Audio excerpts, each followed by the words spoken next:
We are back. Sam Seder on the Majority Report on the phone. It is a pleasure to welcome back to the program the founding editor of The Baffler, the author of the best-selling What's the Matter with Kansas, and his most recent is Listen Liberal, Thomas Frank. Thomas, welcome to the program. How are you today, Liberal? I'm doing pretty good. You seem like you're in a pretty good mood. Yeah, well, now that O'Reilly's gone, I'm allowed to say these things. Now I can be the O'Reilly. I'm thinking about making that move. What's that? Oh yeah, make it. I think you and I have actually speculated in the past how much more lucrative it would have been if we just had literally come to Jesus moment. Yeah. But I don't know if I could be as cranky as him though, and he kept that up day after day after day. That veneer of crankiness. I don't know if that was I think that was pretty organic. I think that ran pretty deep. You think? Yeah, probably at some level. I was on his show a number of times, way, way, way back when, and his personality varied considerably from show to show. He also had a radio show back in the day. That's if right. I remember right. And do you think what do you think it made for those changes in personality? I have a feeling it was a different medium. So I would be on his radio show, and he was a completely different person. Oh, really? And then I'd be on his TV show, and he was impossible to deal with. Yeah, he was actually friendly to me on his radio show. It was strange. Do you think it had anything to do with maybe the time of day and perhaps exercises he had been doing with his arm, bringing things into his mouth? Yes, I do. As a matter of fact, I think that's right. Yeah, I think he. I think he would hit the bottle sometime between the radio show and the TV show.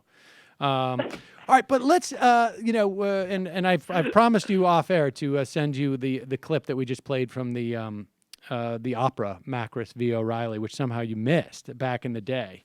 But I will send that to you. But I do want to talk to you.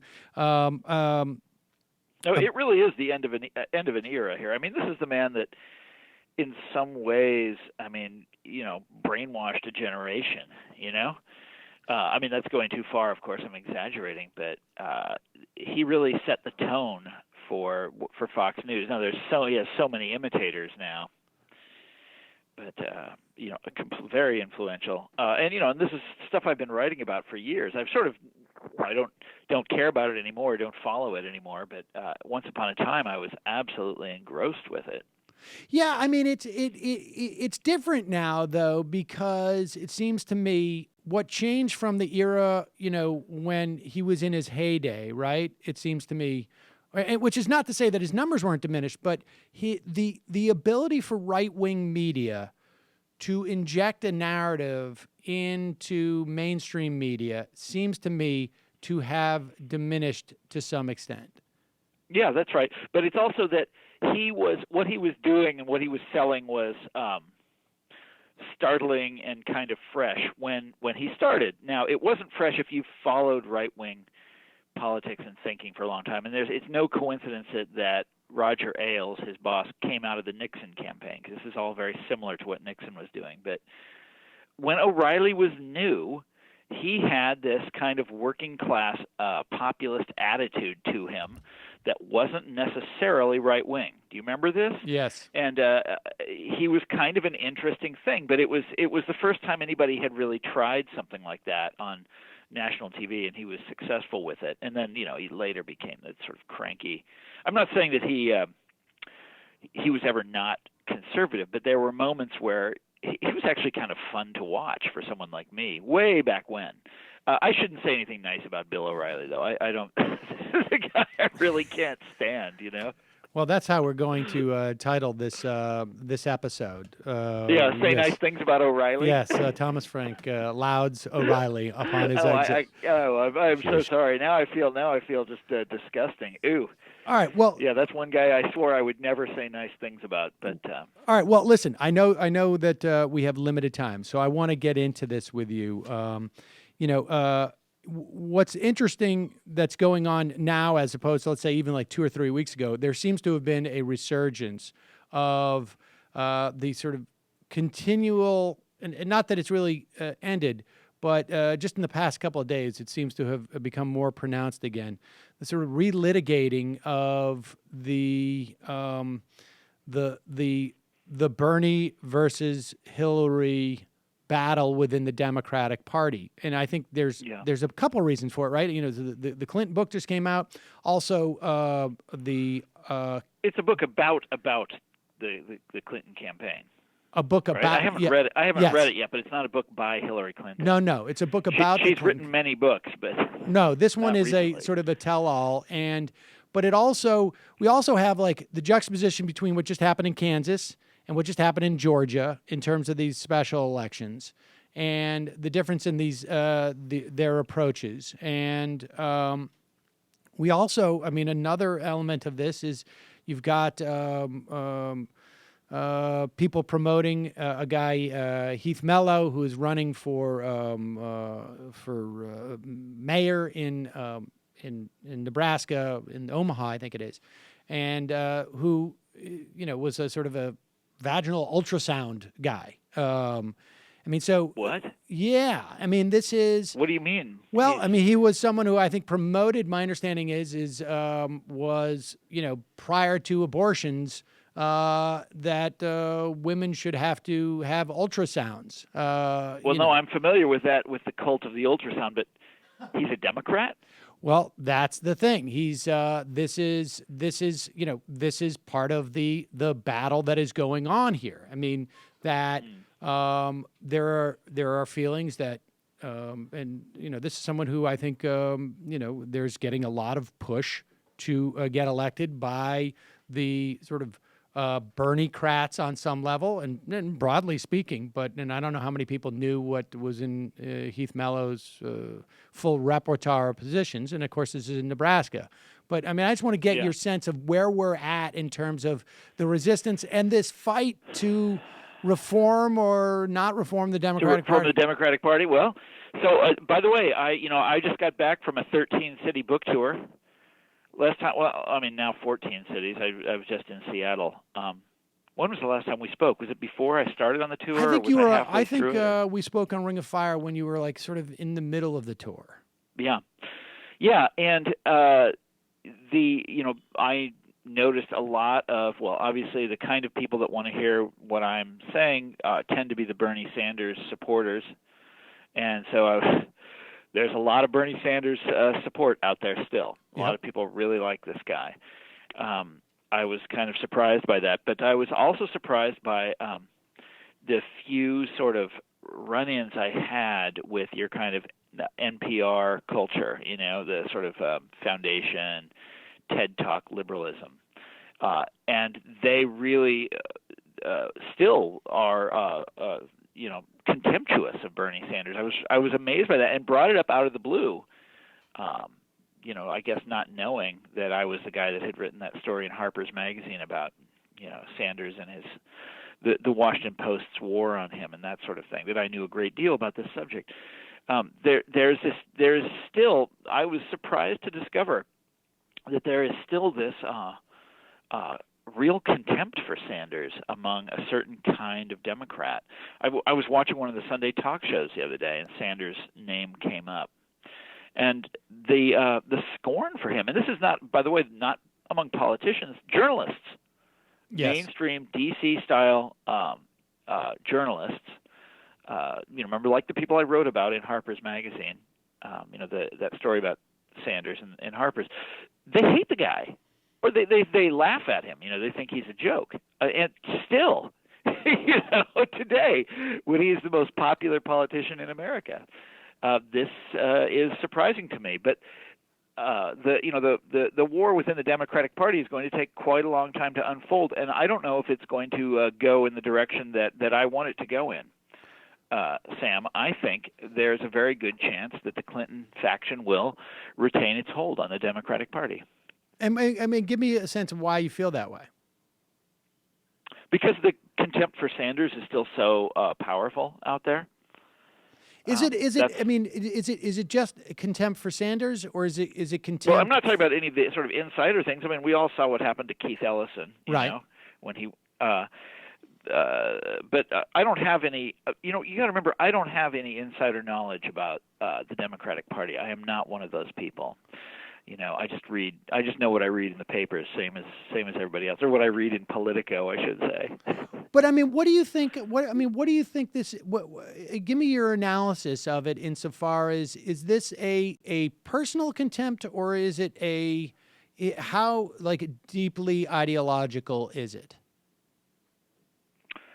I don't think it's personal towards Sanders. He's a hard person to hate. You know. Right. I think it is towards I think it's ideological, but it's complicated. Okay, the Clinton wing of the Democratic Party are the people that I described in Listen Liberal. These are professional class liberals. They regard themselves as being experts, as being extremely pragmatic. They know how everything works in Washington, that sort of thing. And they look at a guy like Bernie Sanders, and they're the sort of constant criticism of him that they still use, which is that none of his proposals are practical, that they wouldn't get anywhere in Congress, and they feel so on that level they are realistic and he is not. And this is, by the way, ridiculous in 100 different ways, but it speaks to who these Democrats are, that's how they understand themselves, as the people who know how to get things done. The experts. And then there's this other sense in which Sanders represents really the past of the Democratic Party.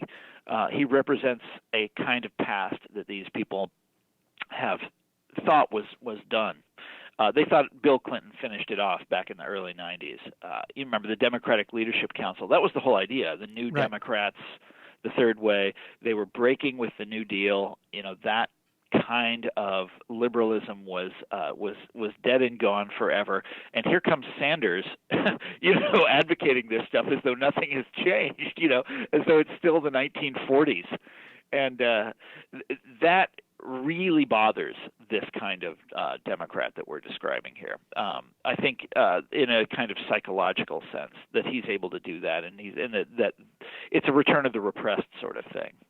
It's interesting to the first part of that of that profile, I guess, the idea of like really pragmatic, the can do. I mean, I think that's what is in some respects most devastating about this book about the Clinton and I've only I've read extended excerpts of the campaign was the just sort of the screw ups, right? I mean, not even screw ups, just like the overconfidence and the lack of doing sort of some of the more basic bunting, catching, fielding type of hitting stuff. Yeah, it was all big data, right? So Yeah. I haven't read the book at all, but I mean, anybody can tell this.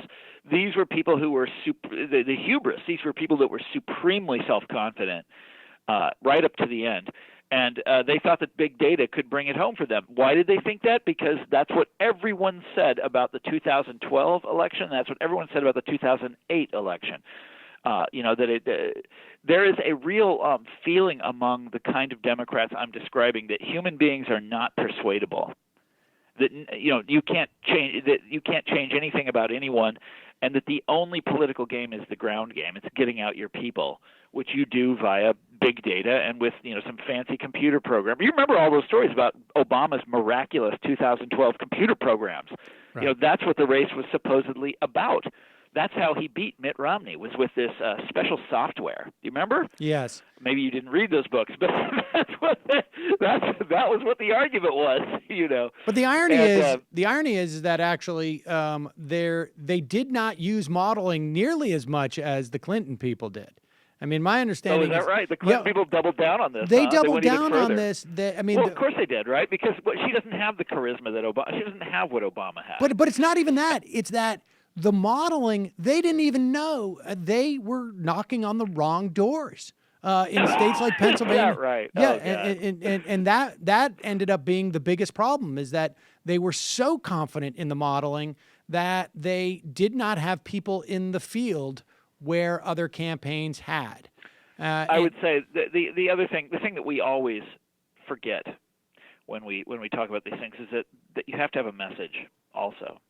and I mean, this is Hillary Clinton's like most obvious weak point. I mean, she's running as a resume candidate. She is not offering anything. The whole idea of the Democratic Party is that people vote their demographics, and you don't have to offer them anything. And she didn't offer people anything. Now, Trump, I can't stand Trump, but one of the fascinating things about this election, and I am so tired of this, Sam. All my life I have been repeating the same arguments to the Democrats, and they just don't care. They just don't listen. But this man just showed that persuasion works. Right, even if you're lying. He's out there holding these rallies of 30,000 people. He's talking like Bill O'Reilly. Everything that we're describing here on this show, in one man.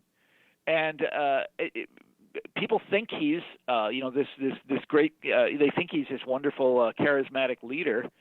But I guess only by comparison to Hillary. Anyhow, it's like, I just was reading another article the other day by some Democratic leaning journalist, and they were arguing once again. I can't believe people are still saying this, but they were arguing one more time what the Democratic Leadership Council used to always insist, which was populism doesn't work. Oh, dude, populism doesn't work. We know that. They come up with whatever reasons that the Democratic Leadership Council used to give for why Democrats can't be populists anymore. And it's like, you just got your ass whipped by a populist, as you did with George W. Bush, and as you did with Ronald Reagan, and as you did with Newt Gingrich to a certain degree. Populists be kicking your ass all the time. And you need to figure this out. They can't. It's all like, well, the modeling and the software, and we've got Eric Schmidt on our side. Well, who's the they here? I mean, we have now Tom Perez is going around on a tour with Bernie Sanders, and Perez obviously from the sort of the Obama wing of the party, where I don't know, where that fits into this spectrum necessarily, but also a guy, he's going and they're doing a lot of like union talk right now. This is Sanders stuff then. Right. That's what's going on. So they're trying to get the Bernie wing. Everybody can see that's the. After I just told you all this stuff about how the Clinton people are, still in the saddle, at the same time, they want what Bernie has. This man is the most popular politician in America. They want that. And they also, by the way, it's very interesting that they're courting unions. That's, of course, Sanders' territory. He right. does this all the time. And on my tour, I was in a union hall in Indianapolis. And this is, one of the Carrier local. This is the famous one that Trump was used as his example all the time, and it was sort of the key to Trump's appeal to the white working class. And well, beyond that, I mean, he did pretty well with the black working class too, in the sense that a lot of them didn't bother to vote. Right. Didn't get motivated for Hillary. And I was in their union hall, and there's pictures of Bernie Sanders all over the place. This is and also by the way, a lot of like cartoons making fun of Donald Trump. Okay, so this is really interesting. They love Bernie Sanders.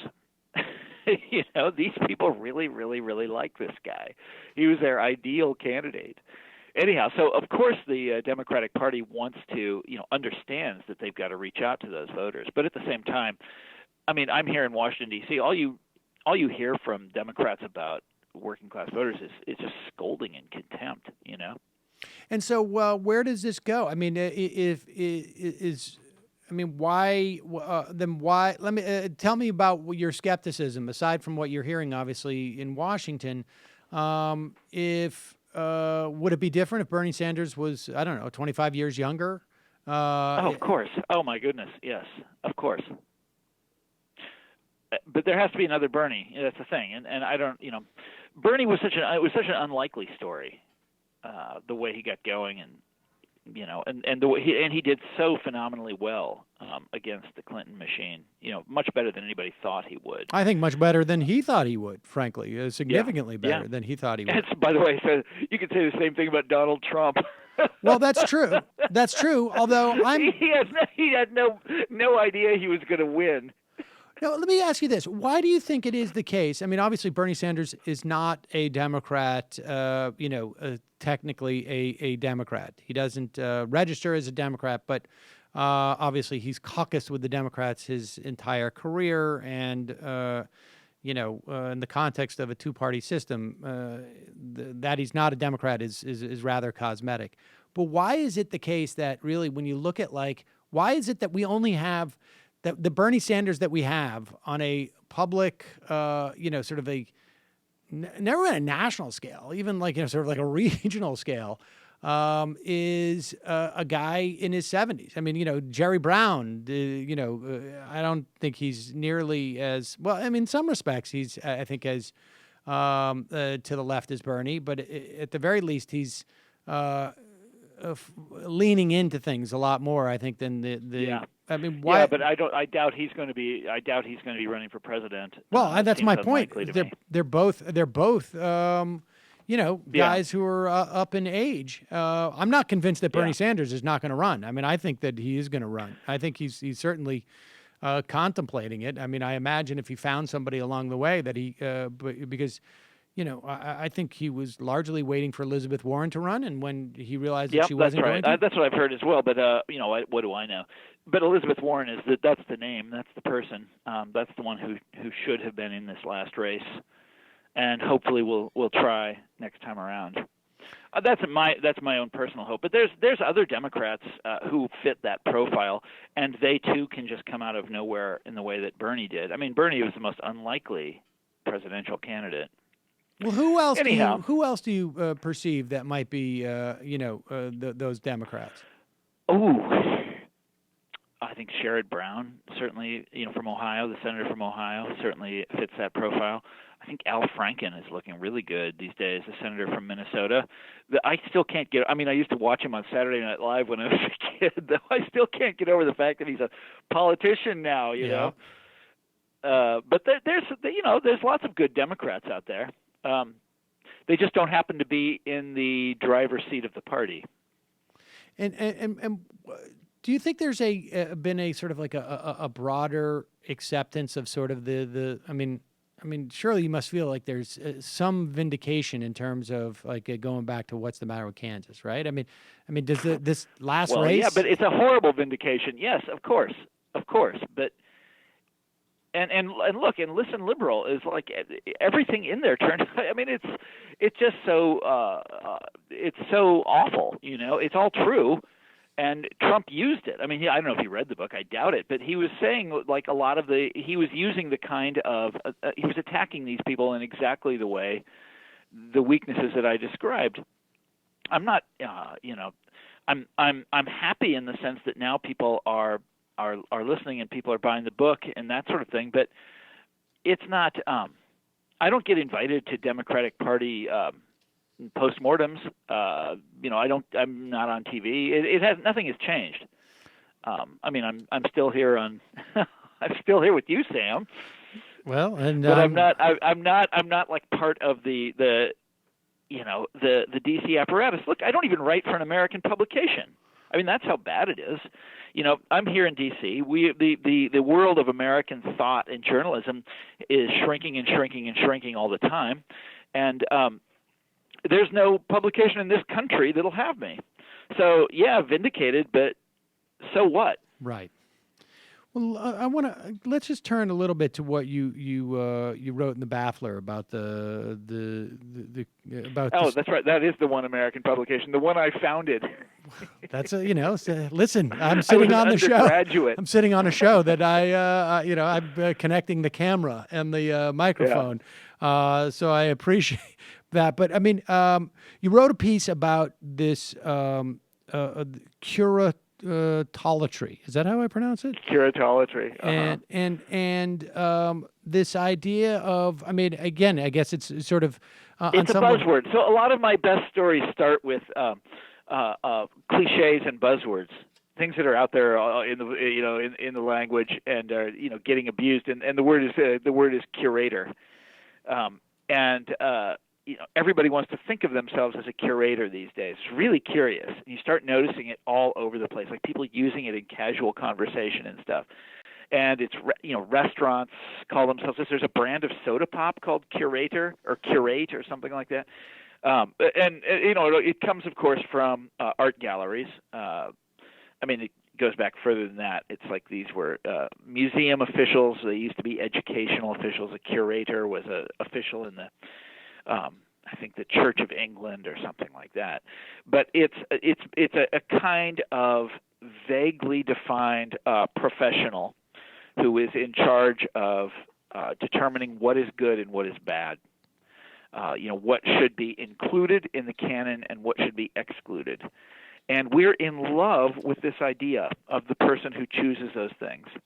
And the big metaphor, the people who abuse this metaphor the most is the internet world. So Facebook used to have people whose jobs was to be news curators. They got fired eventually. They got replaced with an algorithm, which is what's going to happen to all of us eventually.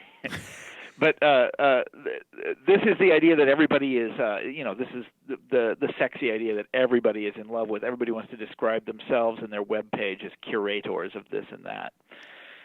And so the first half or so of the essay just takes note of all of the hilarious ways in which this word is used and abused. And then we move into the idea of like the implications of it. I mean, why is that? Yeah. I mean, and the political side of it, which is really weird, that it is used by liberals and not by conservatives. And liberals think of themselves as curators. They think of other liberals like Barack Obama as, curating this and curating that. That just seems like something Barack Obama would do, right? He would curate things. And whereas Donald Trump is always identified with a refusal of curation, that he doesn't understand how to curate. I mean, it's just how journalists, they're just using the language. And when they are describing Trump, they'll often say, he doesn't know how to curate this, that's beyond his abilities. Or people who describe themselves as curators will be involved in some kind of resistance against Donald Trump, some kind of denunciation of Donald Trump. It's really funny. I mean, this is not something you would ever think of, and yet it's the case. The word is almost exclusively identified with liberalism. In the case of Facebook, I was talking about their news curators. When they did away with that job last summer, I guess it was, that's when the whole fake news epidemic first came into the public eye. They did away with the news curators, and instantly we were deluged, or so it seemed, deluged with fake news. All of these crazy fake news stories that were making their way through Facebook, because now there was no longer any curator to protect us from fake isn't news. Isn't it a function? Isn't it a function of the fact that there's so much information out there, right? I mean, we have a couple of different phenomena that's going on. One is we have a total breakdown of people's trust in institutions.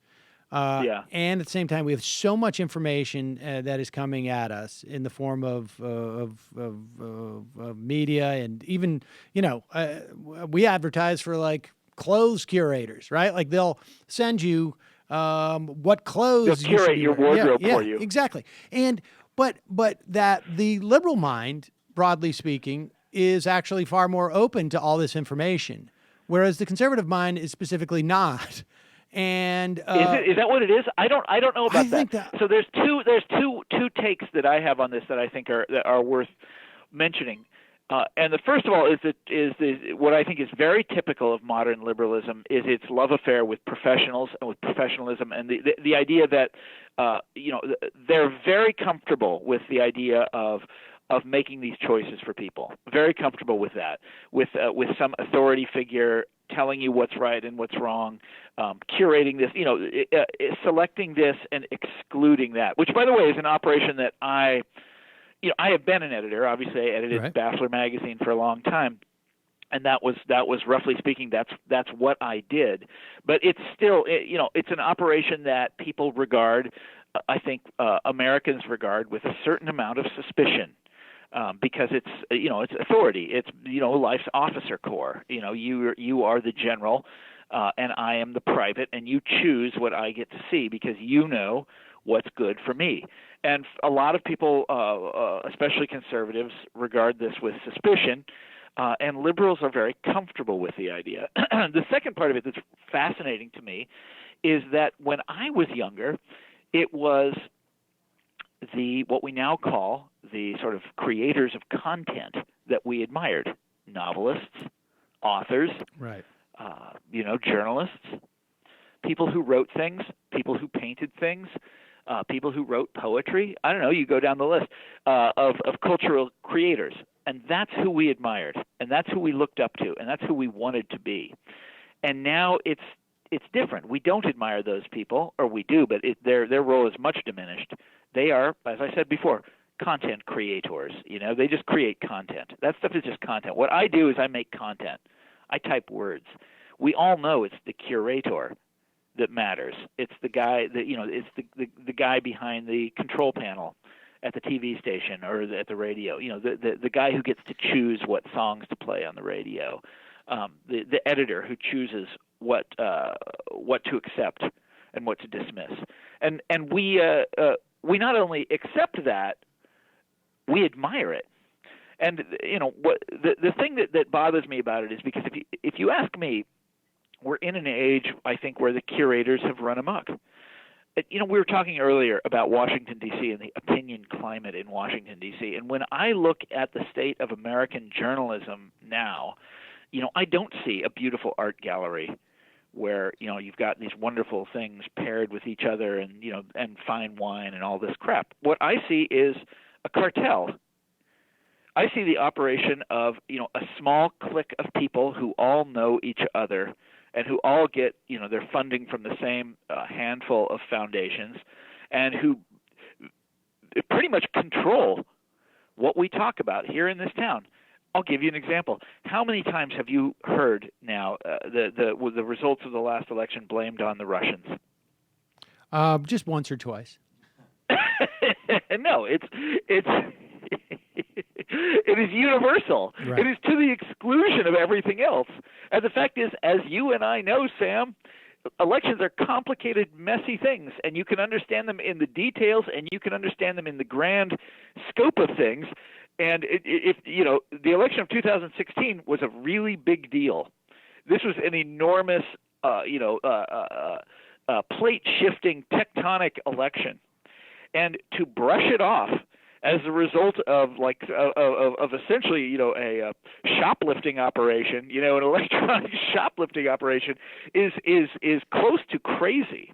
Well, I mean, and that's what's happening. All right, because of the curators. Let me push back on a couple of ideas and I know we don't have too much time here, but I mean, aside from I happen to agree with you that there's a lot of but-fors that need to be examined in terms of this election, and and when you have a swing of 35,000 votes over the course of 3 states, they're all going to be in play, and I can understand why some find it far more sexy to see it as sabotage.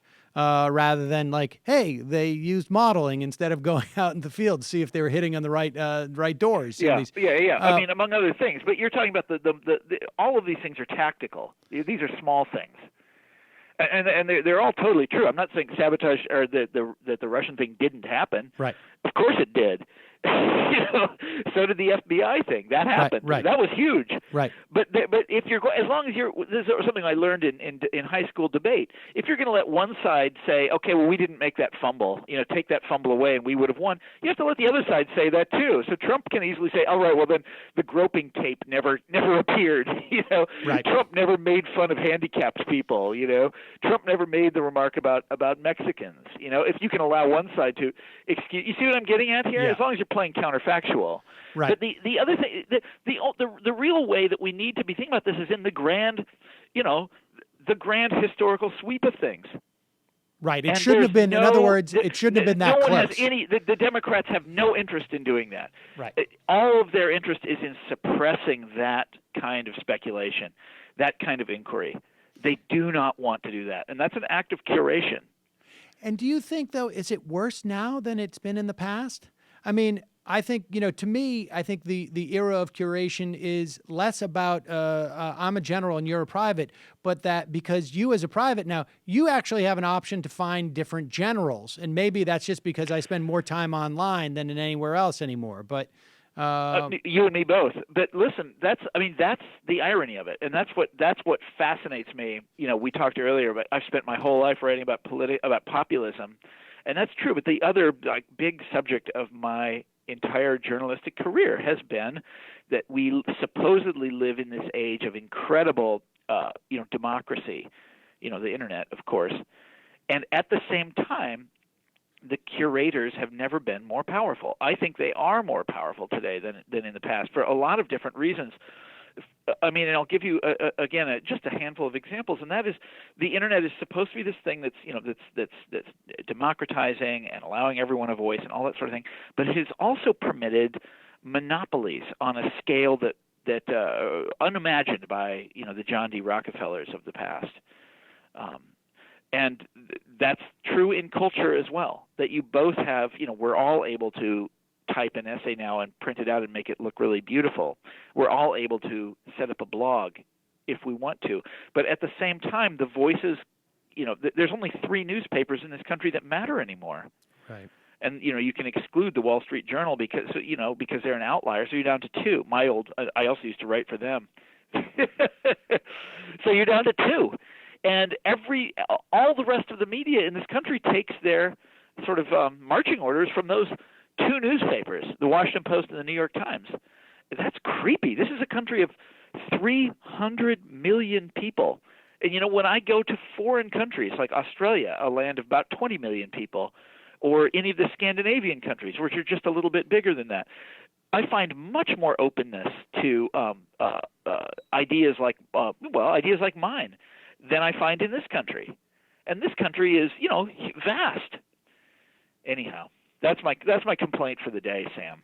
Well, thanks for hearing me out, buddy. No, I appreciate it. In fact, we're going to do an interview next week about sort of some of that monopoly power that particularly we see in like Facebook and YouTube and Google. Yeah, I wasn't going to name any names, but yeah, that's exactly. It's weird, isn't it? I mean, I think on some level, I'm so immersed in that world that it's sometimes hard to see like the alternative. I mean, I think to a large extent, there's a lot of that is, where we have sort of it is hard to see the alternative because we're poorly. We've adapted too well. We're in a new world here. Yeah, we're in a new world here. But I think monopolies act the same as they always have, and I think this is one of the great. By the way, we're getting off track here, but this is one of the great missed opportunities of the Obama era.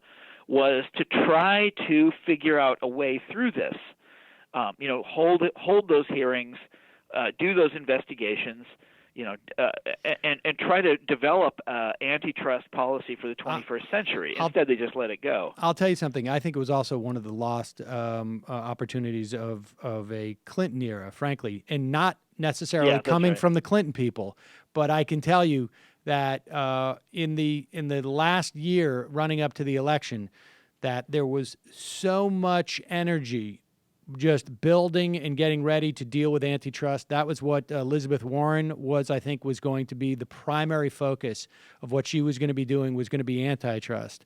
And there's still vestiges of it, and there's still people talking about it, but obviously doesn't have the same opportunities. Oh yeah, but how far could you expect Clinton to go when Eric Schmidt is standing at her right hand? The CEO of Google. These people are really. Well, you could see Amazon broken up. You could see Facebook broken up, just not Google. I'm sorry, that would be awesome. That would be awesome, but that was Trump was promising to do that. Right. You remember? Well, yes, and of course, but Trump was. And remember, Trump also promised a new Glass-Steagall Act. Looks like it's unlikely at this stage. We'd have to check with Gary Cohn. There's such cynicism, to say things like that in such a cynical way. Well, yeah. Oh well. There's a Yeah. Well. Welcome to Washington. All right. Well, Thomas, we'll check in with you in a couple of months and see if you're still in such cheery mood. Oh, Sam, I'm sorry. Every time I talk to you, I get that way. I'm sorry. I need to get out of it, and I need to snap out of it. You're exactly right. I need to put a smile on my face and a song in my heart. Well, we'll see. We'll see what happens. Maybe 2018 will work in the right way. And I guess I don't know. It should be interesting to see where this interesting battle ends up with the Democrats. But Thomas Frank, thank you so much for your time today. Really appreciate it. Anytime you want, man. I'm at your service. Okay, we'll talk to you soon. Bye. The only person that guy likes more than you is Bill O'Reilly. That's right. Yeah. Thomas Frank, the top 10 guys, Bill O'Reilly, Sam Seder. That's Bill O'Reilly. basically the works. Sam Seder! We're on top of the Thomas Frank list together. Did I tell you the story about how, it's not even much of a story, but about a week after the election, I was in Chelsea, and I was meeting in Manhattan. Mass? Oh, no, okay. in Manhattan. And I was meeting somebody, and all of a sudden I noticed this tall, sort of poorly postured gentleman walking in my direction, and I realized that's Eric Schmidt. Oh. And I texted Matt, actually, because I literally needed to break. Eric Schmidt could be sitting right where you are, and You don't know what he looks no like? idea what He looks like probably what you would imagine he looks like. He looks like a tech guy. like a Google. He looks like a Google. If I had to describe him in a word, I would say a Google, exactly. But I really had this moment of like, you effing cuck. You got beat by Breitbart. Yeah. Like, with all of the money, all of the arrogance, all of the engineers, everything you had, you couldn't even beat a friggin' orange-faced predator. You SOB. Didn't they have that like secret? Well, that's what I was thinking of. They had that The secret. groundwork, it was It called. was called The Groundwork, and they had the Latin word, and it was designed. It was almost like It the was website designed was to designed look, to make people freak out. Like, this is and we had on a guest, some very interesting professor on, like, well, this this might help Hillary, but this has a future potential effect on algorithms and the news you get on Google. And it was like, this is something we really got to think about as we gear up for the next neoliberal administration. And then all of a sudden it was like, there you go. It launched after the election, and it's like a weak Our Revolution type Yeah, I of was thing. no thanks. Yeah, I don't know. But when we Build a first movement, went to yeah. it during the election, No, it it looked was much very more It was creepy than something that. It different. was like all. It was all like black. black page, and it Yes. was very cryptic and nothing clickable, and it was just. Yeah, like what? Yeah. It's And very then strange. Trump just came along. I was actually freaking out about that because at that point it was like Hillary's going to win and like the Silicon Valley is just going to take over. Right. And they couldn't They even couldn't even- do that. It was just like, actually, we have this website where we drink and we make up stories about Mexican people. I think we're going to beat Google. Yeah, I think so too, Steve. Yeah. Apparently they've got all these algorithms and everything, but I have another idea. How about we just go to do a big rally and we say, we don't want Muslims in the country. I think that might work. Yeah. People don't like brown people. I mean, that's People- the thing is, Most like, people don't they like have that. thousands of people working on this, and it's so intellectual. But how about this? Mexican smell. How about that? And there's been a lot of data that has come out in I think in the past week, in particular, it is the American National Election Study, the 2016, and this study has been conducted since 1948. They do in-person surveys, online surveys, with 1,200 nationally represented respondents, answering questions for about 80 minutes. They match it up with voter files and whatnot. I'm not sure if how comprehensive in that regard, but this is a study that is sort of one of the benchmark studies, and different people have different takes on it, but it's quite clear that racism played a big role. It's also quite clear that Trump got an an atypical distribution in terms of income for a Republican, and it's almost like inverted. Wealthy people did not vote in the same way that they usually do for Republicans, Right. and people living in poverty did not vote in the same numbers that they did for Democrats. Well, we talked about it in real time. It was like, how appealing is that message to go to people who, on one hand, have always been voting out of racism and bigotry, just with subtext, which we've said a million times. And then on the other hand, someone comes along and says, look, if you're any type of below a couple $100,000 a year person, it's clear that this stuff doesn't work. You know, that's an appealing primary message. Yeah, It's obvious. I mean, here is the thing too: is that like there's two parts to this pitch, right? One is like your situation sucks, okay, which Donald Trump was one of the few people, in the general election, Hillary Clinton saying, America is great. And he's saying, your situation sucks. And then he's also saying, and the way you fix it is to basically take it out on people who are not like you. Yeah. And where have we seen that before? right, yes, indeed. A lot of really successful things. But the thing is that it's very hard to, for whatever reason, for people to wrap their minds around the idea that you can take the first part of that equation and change the second part of that equation. And in some respects, and I think you played this clip, I heard this clip that you played yesterday with Tom Perez about, will Tom Perez name an enemy? And this was a problem, frankly, that I had with, what's his face? He turned presidential. Fareed? No, the other guy, after the speech. Oh, Van Jones? Yeah. Van Jones launched something that was supposedly the anti-Tea Party thing about 4 or 5 years ago. And I did an interview on this program with him.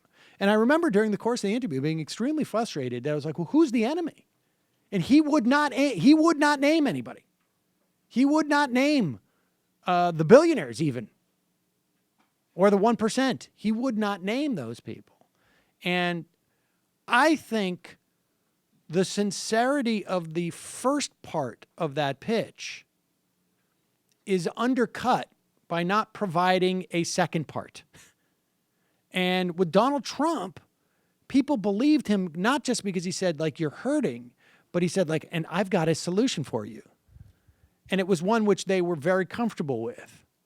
Yes. And even if it's one that doesn't fit quite as, and I think that's what activated a lot of that racism, was like, oh man, this is not just like, I don't like black people. This is like, I don't like black people or brown people, and I got a legitimate reason This not actually to. means something, man. Right, like there's I've been actually- around here for a long time hating him, but wait a second. That's a Wait a win-win. second. This kind of fits into something Apparently here. it was rational. Apparently, I used to kind of feel a little awkward about my hatred of these people, but now, hey, man, it hurt my earnings. Exactly. What I told you about the Reagan Democrat polls that they did back in the early 90s or the 80s at Stan Greenberg, and they found that basically they didn't trust Reagan or Republicans on corporations, but they felt that no one was really going to restrain corporations. But what Republicans would do is punish right, black people. Exactly. Yeah. I mean, so I think like you can have Donald Trump elected because of racism, but undercut that dynamic by not necessarily addressing racism directly, which is not to say that you shouldn't. But in terms of undercutting that particular equation, I think there's other ways of undercutting it. And it's interesting though, just the tremendous amount of sort of the re-explosion of this fight between the Bernie-crats and Hillaryites. And I think it's probably more contained. It gets in, it gets magnified by the fact that I spend all day on Twitter, and this is sort of the central nexus of this, but there is definitely a distinction between a John Ossoff candidacy and Thompson in Kansas, and or Quist in Montana, or it would have been interesting to see what happens if you have like another Kathy Hochul race in upstate New York that we had. I don't know. I guess it was a decade ago now. All right, we got to take a break. Head into the fun half of the program, folks. And it's going to be so fun. We're going to have a lot of clips talking about what a wretched, horrible human being Bill O'Reilly is. Motherfucker! I'm not on TV as much anymore. I got more time to talk up women. We've got an amazing post that was on Facebook from a guy who, this is apparently extremely legit. This guy, a lot of people that I know this guy personally and have vouched for the veracity of this. But Ivanka Trump does not come off very good in this this exchange. Shocking. And I will also very excitedly talk about how some patriots didn't show up to Donald Trump's party.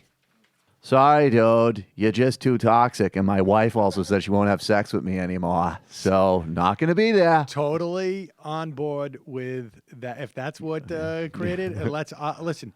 At the Liz very least, Estrella, man. I can say to my daughter, Tom Brady did not show up at the White House. And honestly, like, to be able to say that is... How much better does that make your week? I mean... it's not huge, but it's pretty big. Well, because at my house, honestly, like all my Patriots stuff have like the tape through it because I don't want to get rid of the hat.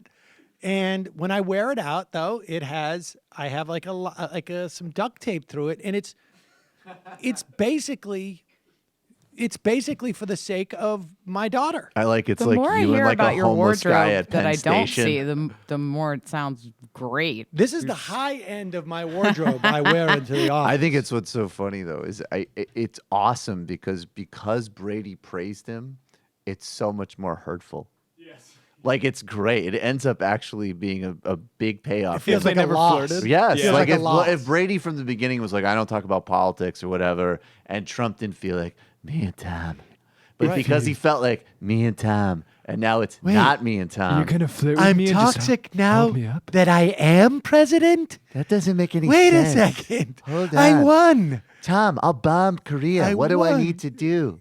I'll feed Mike Pence to dogs. Anything. Did you see that? All right, we'll talk about it, but that quote of Mike Pence saying like the sword is. Did you see that quote? No, I didn't. Let's find it. I don't know if he said it. I'm feeling my roots a little bit. I was just in Korea and I was swinging my dick a little bit. The sword stands ready. Exactly. Mike Pence said in South Korea. You, You sure know that what, wasn't guys? from O'Reilly transcripts? You know what, guys? Say, baby, put down that pipe and get my pipe Guys, up. I don't think I want to bomb Korea anymore. Mike really ruined it with that line. It's just weird. Let's just work on some patents All right. instead. 646-257-3920, 646-257-3920. Folks, it's your membership that makes this show possible. And if you have the financial means to do so, please do. We are now, our YouTube stuff. We're in the midst of this big YouTube apocalypse or whatever they call it. And our YouTube is now... Apocalypse. Upocalypse is now a little bit of a drag on the show. So if you have the means to become a member, please do so at jointhemajorityreport.com. Don't forget justcoffee.coop, MR Spring 17. Use the coupon code 30% off just this month only. Free shipping as well. And if you buy crap from Amazon, go to our link at majorityreportkickback.com, majorityreportkickback.com. Click on the Amazon link and buy your stuff through that always, and we get a kickback. See you in the fun half.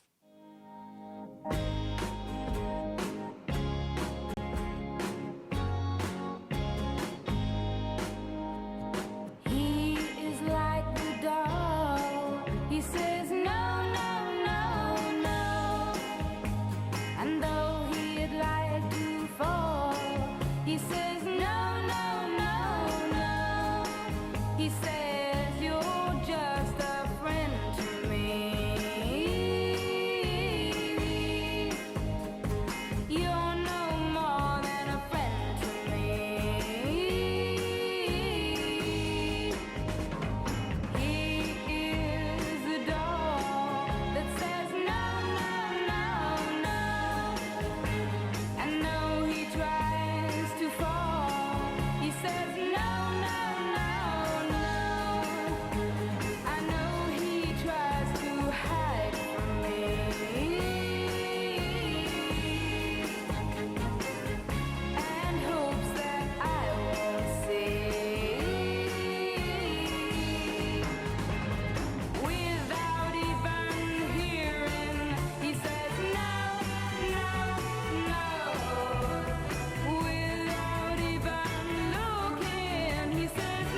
knew there was something I forgot to do. I forgot to call into the phone system. I was like, wow, I'm really on top of it today. I've launched the IM. I've launched the control panel. And then I Buttoned forgot the to... correct number of buttons on your shirt. I matched them up perfectly. Yesterday was a little bit of a scandal on the chat about like how People your were button- excited. What's that? I didn't have my I think top it was button. just more open, and so That's my summer look. I get... people weren't upset about it. Oh, really? Did it drive... I think everyone was a bit more agitated for some reason. I drove people crazy on YouTube. Yeah. That's why we don't get advertising, because it's so... that's why they blacklisted dangerous. us, because it's a little bit too risque when I do that. Oh wait, it wasn't yesterday. I'm mixing up days. Tuesday. Wait, what day? Too risque. Too risque Tuesday. All right. So as you know, Bill O'Reilly now has left the building, as it were, and it gives all former coworkers of Bill O'Reilly an opportunity to look back on his career and talk about their great experiences with him. Here is on CNN's New Day, former Fox News contributors Margaret Hoover and Allison Camerata, both formerly from Fox. Both formerly This from was Fox. the first time Bill talked to me. And this gave them a wonderful time. Like this is that moment where they give him the gold watch. Here it is as they talk about Bill O'Reilly. Moment that makes you feel like you're there as a blonde backdrop for O'Reilly's opinions and not as a political analyst or a commentator who's there as a person in their own right with their own experiences and their own opinions is contributing. And that was frankly pretty common experience at Fox News and for me with Bill O'Reilly, whose show I continued to appear on for about 4 years. I mean, I want to be clear. I was never sexually harassed explicitly by Bill O'Reilly, but there were moments that were very uncomfortable with him, and I had to navigate a minefield, is what it felt like to me, to make sure that I never was in an experience or a situation where I felt vulnerable. I mean, he would critique everything about our appearances as soon as we would get on set, from the length of my eyelashes to the color of my lip gloss. He would. What would he say? Hoover, what's going on with your eyelashes? They're way too long, or they're way too short, or or whatever they were, and our dress, and the color, and the thing. And, I had a dress for success dressing down one time. Margaret, you got to dress better. And, there was a very clear message about what was acceptable to appear on air, both from what you said at Fox News and what you wore at Fox News. And there you have it. I mean, that you and I have talked about this in private, but we might as well talk about it in public since we both worked there for a long time. And it is that neither of us were ever sexually harassed by Bill O'Reilly. I had an experience, more than one, with Roger Ailes.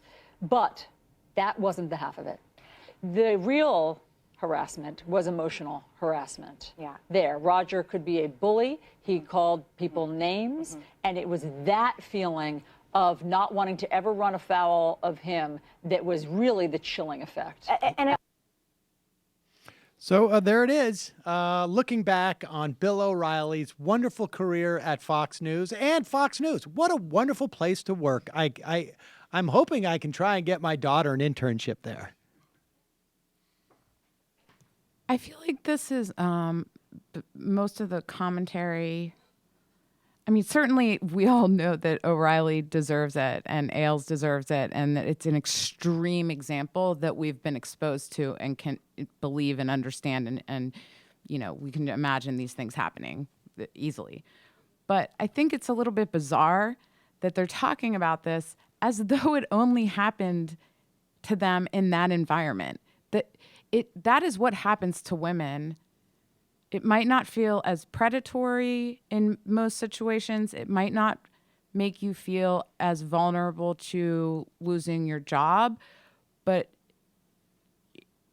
it feels vulnerable. I mean, you always feel like, at least for me, there's some measure of being judged on your appearance.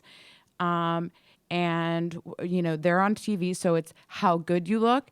It can be, in other situations, looking too good, looking too old, looking too young. I mean, it's just... like they I said, mean- it's a minefield, and that exists for all women in most environments. On TV, I mean, the reality is that, I mean, I think is far more obvious for women. On TV, it's for everybody. Like, I know there are Right, people, I mean, I'm aware that there are people who, even back when I filled in for Olbermann, like, wanted on TV, and people were like, not great visual presentation. And I mean, that's in the news. I mean, obviously, but I think at Fox, and I think, this is not to, I mean, obviously, like, this is a dynamic that goes in all their workplaces. But I think at Fox, like, it sounds like Fox was like, this was an enterprise. Like, this Absolutely, was absolutely. like, not even systemic. It was almost like mandatory. I mean, it sounds like what was going on there under Ailes was like, it was almost like the enterprise was set up as like, we've got two agendas. We've got to get great ratings, and we're all gonna basically like, it was set up to be a predatory sexual like, harassment enterprise. I That's mean, what Maxine that's Waters what was saying. Maxine yeah, Waters and also I forget her name, but the woman who was the attorney for Bloom. yes, she said it was the Bill Cosby of news networks. And Right, I like- think that's quite like, that's not even just a good line. I mean, that's correct. Gabriel Sherman this morning tweeted out, "What we are learning more and more is that Ailes Fox News was a cross between the Nixon White House, J. Edgar Hoover's FBI, and Hooters." Right. Except, I mean, I haven't heard as many predatory allegations at Hooters, but Right. It was it obviously sounds horrible, but as much as some individuals will set it up as a sexual harassment, I'm using air quotes, factory. Part of it had to be, these beautiful blonde women is that's what sells. I know from doing YouTube. I know that just Ailes knows putting that. an image. I mean, everyone knows that. It's not, a meritocracy then of who's going to be who's going to work on your. You could see that on on any. I mean, yes, but Well, I think the not difference on is the the there is difference a difference is- on other. The difference networks. is just like how. Yes, that's true, and also I think it's like the difference is like how explicit and relentless they were going to be. But yeah, I mean, some of that was obvious from the outside. the factor. I think the interesting aspect of it is, like, what about all the women who also work there who haven't really said anything about this yet, right? Yes. Like that, it's Well- totally unfair for them, right? Like, because now everyone's suspicious. Like, why did you get this job? Why did you get this job, right? I mean, Like, I that's mean, a I'm disaster. and I sorry feel like to that's be, not to done. be blunt about it. I think that Well, the also- the deductions from that are kind of obvious. I Well, mean, but also, what about like Sean Hannity and Greg Gutfield? Like, do these guys walk around there and they had no idea this was going on? I would like to there's, be the like, first person to say no- that I totally think Sean Hannity could be absolutely stupid enough to not know what's going on. I mean- and I defy you to challenge me on And, that. I like, will defend well- his integrity through his utter stupidity. Listen, and I say this as someone who lives primarily in a bubble. Even when I was like, working at like Air America for an extended period of time, like stuff could have been going on that I had no idea about. I could walk right by it and have no consciousness of it. And I live in a bubble. It's totally true. But it's true. But after 10 years, I mean, these are people who've been working there for a decade, okay? And these are people who, working at different times of the day. So it's not like, it's like I was stuck, when I was doing 7 to 10 at night, I wouldn't see anybody in the morning or anything like that. But you're there for a decade. You're also on-air talent. If stuff is going on, like the idea that people couldn't approach you or that you wouldn't hear about it or that you wouldn't leverage what power you had there, I'm sorry. Like, I think it is perfectly legitimate to be suspicious of every single person who's on air at that network, that they either were accomplices by their silence.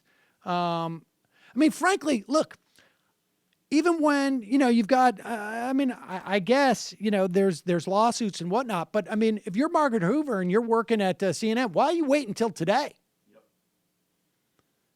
To say this stuff. I don't know. That's my feeling about that. But with all this said about Bill O'Reilly, we could sit here and mock him, but there are people who are really upset to see Bill O'Reilly go. And I think it's important for us to acknowledge that those people exist. Here are two guys who went to Fox News headquarters to pay their respects to Bill O'Reilly because, he was an important person for a lot of people. Here they are. So we're a couple of douchebags, and we're so upset about what happened to one of our own. Yeah, Bill O'Reilly just got fired from Fox News, and it's just so unfair. Oh, this is sad. Sure is.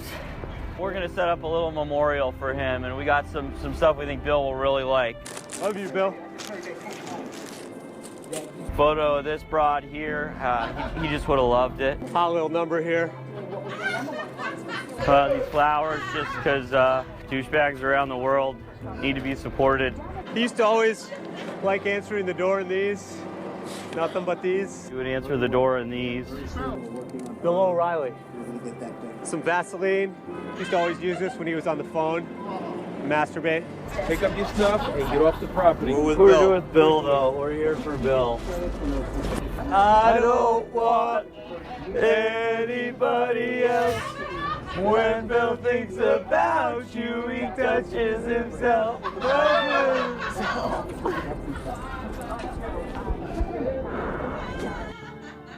Take your shit and get out of here. I just want a hug because I miss You're Bill. gonna get fucking knocked on your ass. Please. That's what you're gonna get. Get the fuck out of here.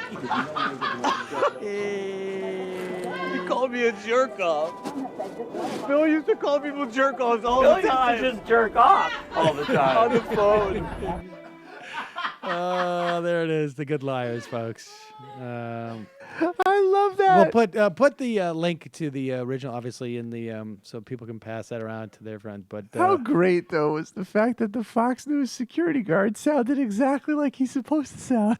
I'll fucking I'll put Central you casting over put you here. right in your fucking Oh, face. you're mocking Mr. O'Reilly. How about I break your fucking jaw? And they're great. The Unbelievable, first that guy came out. He's like, "Oh, I get it. You couple liberal arts kids. You're making fun of Bill O'Reilly. I got it, but you're gonna need to clear this up." Another dude's like, "Hey, how about I fucking put you in a fucking trunk of a tank? fucking knock you on your fucking I ass. will fucking put you in a concussion." There's something exciting about the boldness that like that guy experiences when he knows that he's on camera, and that guy, if he punches him, it's still gonna make a good video. Oh my God, yes. These guys are good that way. They realize, like, as long as the video is rolling, it's worth it. They're like Harmony Korine. Was that the guy? Like, He called us a jerk off. Bill called people that all the time. He used to jerk off all the time. That is the most perfect sequence. Poor D man. Harmony Korine, I think, I don't know if it was him or no. I can't remember. But somebody would go around and had these videos where he would get himself beat up. I can't remember if it was Harmony Korine. But this is, 20 years ago. He was the Spring Breakers guy, Harmony Korine. No. What? No, he was a filmmaker. Yeah, Spring Breakers. No, the yes, film. he was. But he made kids. Kids. Oh, who made Spring Breakers? I think that you're thinking of the expose that Sean Hannity did. Harmony Korine also, but that you would associate it was for. Oh, Matt. Oh, Matt, baby. look at you. You're so young. My favorite movie.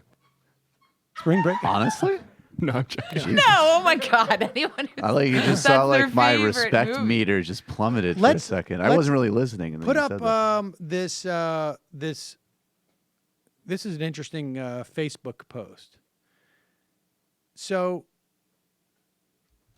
this guy Andrew Slack, who apparently is an activist, and posted this on his Facebook thing, and I feel pretty confident in putting this up just because of the people that I know that have vouched for this. So he writes, so I just met Ivanka Trump. Apparently he was in a Starbucks in D.C., and he saw that it was Ivanka Trump. He walked over and he said, "Can I show you something?" And this guy is a I think either an immigration activist or been involved in various different activist campaigns. So he said, "Can I show you something?" And she nodded and said yes. I showed her my Facebook profile picture and said, "This picture says this is the moment I trained for in Hebrew school." And this was when they were protesting the Muslim ban. And he said, I took this picture in the wake of the Muslim ban to her. And she said, I don't understand. And he said, well, because you're Jewish. And she scrunched up her face and said coldly in her reply, yeah, but I wasn't Muslim, though. So, in other words, this guy is saying to her that because I went to Hebrew school, I learned, and certainly, you know, I don't know how old he is, in our generation, that, you know, about the Holocaust. And she didn't quite get that part, or doesn't. But he went on apparently to say, he said, but the American First movement, I guess as like the Secret Service was taking her out, he said, but the America First movement helped accelerate the Holocaust. And I wasn't in the Holocaust, so yeah. But just, you know, the important thing is that if you're one of those people who are like, Ivanka Trump, she's really trying to temper, she and Jared are really trying to temper Donald Trump, wake up from that delusion. They are trying to maintain the integrity of their brand, which they know is dependent upon younger people not seeing them as corporate fascists, racists. And so they are willing to project that image through a concerted campaign of leaking in PR to avoid that. And so don't delude yourself. That's who Ivanka Trump is. I'm sorry. You know how stupid that belief is that like the only person who actually publicly articulates that perspective with genuine conviction is Donald Trump. What, that they are trying to help him do the best. Yeah. No. But there's a lot of people in the press, absolutely, yes, I mean, who have been willing. The only person in a position. Regular people eat that crap up. Oh yeah, like here's her baby crawling in the floor of the White House. That's right. Yeah, it's kitsch. It's kitsch. It's kitsch. Listen, Matt's Facebook feed from back home, right? You told me was full of that stuff. Yeah, that stuff is. No, I guess in other words, what I'm trying to Not that he the puts point up. I'm trying to make is that she's the, you know, like David Dane said. I mean, she's all they are at bet is the conduit for the Goldman Sachsization of everything. And yes, I guess it's good that they find overt racism embarrassing, but they're terrible people. Well, I don't know that they even find it embarrassing. It's just bad. Depends who it's targeted against. I would just like to chime in because Michael couldn't remember the other day that I was giving Ivanka Trump the benefit of the doubt for like the part of the campaign. Well, for throughout the campaign, I mean, I don't know, but I got off that train so long ago. I just want to make sure everyone knows. All right. So Kelly, in other words, you're still on that not train. going to No, she is Ivanka's awful. birthday. You are still on the she's Kelly okay. She's awful. likes Ivanka. It's been months that I've thought she's awful, and I'm not going to say anymore that I'm going to punch anyone in the face on the air. Oh yeah, don't talk about it with that. Say Definitely that. careful on that one. I would just like to say that I remain and always have been a hater of Ivanka, but I do maintain that maybe Tiffany will come through. Tiffany, I think. Yes, yeah. Tiffany is the. I mean, Ivanka's the worst. Tiffany's a traitor to her class. Tiffany's a class traitor. Okay, you can't trust her. She's not involved in meetings. She never met with Russian sex traffickers to set up hacks. She was never there. I don't trust her at all. All right. So Kelly is feeling a little bit betrayed by Ivanka Trump. But Kelly's not the only one who is feeling a little disillusioned. There's a young man, Matthew Heimbach, who has claimed in his federal court filing that he, as a white nationalist leader who was accused of assaulting an African-American woman at a Donald Trump rally, countersued, claiming that he acted pursuant to the directives and requests of Donald J. Trump and Donald J. Trump for president, and that if he's found liable for any damages, any liability must be shifted to one or both of them. I mean, I think Donald Trump said he would cover people's lawsuits, didn't he? I think he did say that. All right, here is Heimbach, who is the leader of the white supremacist Traditional Youth Network and a vocal Trump supporter. This is a clip of when he this is when he put. Yeah, no audio. Okay, there's no audio here. This is when he attacked that woman. And let's see, where is he? Which? Red hat. He's the guy with the red hat. Oh, he's just shoving her. There he is. Okay. He's got his "Make America Great." Now he's trying to hit her in the face, make it look like he's just pointing. Then there's a vet, a chivalrous vet, to come in to push her. And that is the clip of them there. But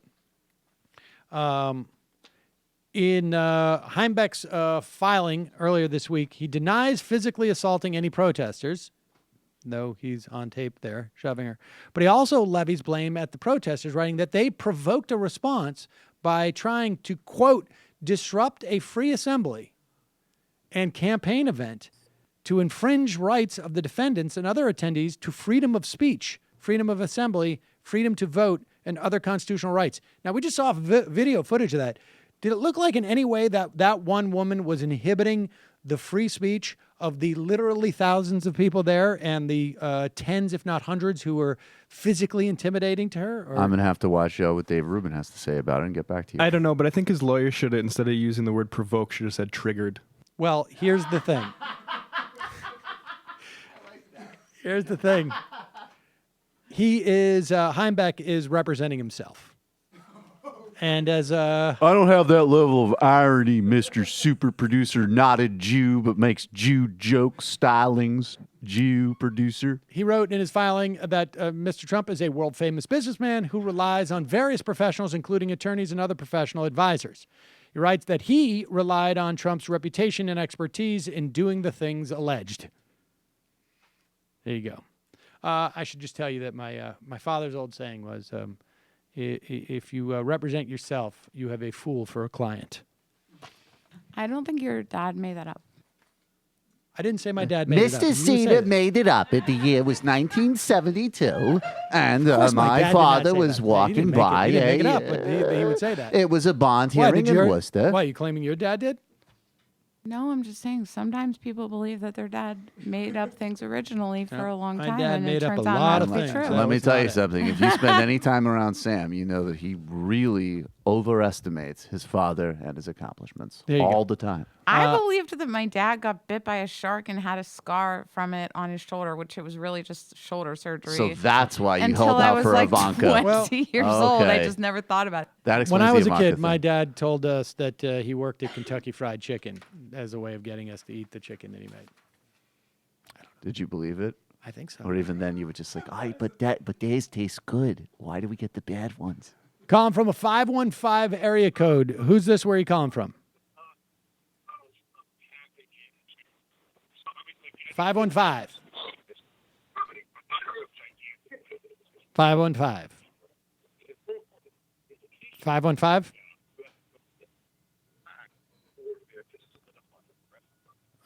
Okay. Sorry, let's go to 330. You calling from a 330 area code? Who's this? Where are you calling from? This is Richard calling from Ohio. How are you? I'm well. How are you, Richard? Well, I'm okay. I'm just a little bummed that O'Reilly quit like the week after Easter. That means we're going to have to wait until the end of the year before we can, start our war against Christianity, and particularly Christmas. Have you guys started making plans already? Believe I me. mean, the biggest foe. Believe is me, I gone. plan as soon as it's Boxer Day, I begin my plans to attack Christmas again. Good. I mean, I think we should meet somewhere and trade information I about think that's how we're going unlikely. to launch the attacks. I don't think that's going to happen, but I do appreciate the phone call. We will definitely miss Bill O'Reilly's War on Christmas. Appreciate it.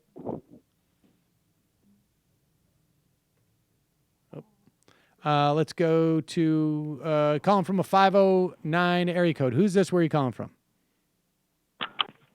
Sam, this is Ronald Reagan. Ronald Reagan. How are you?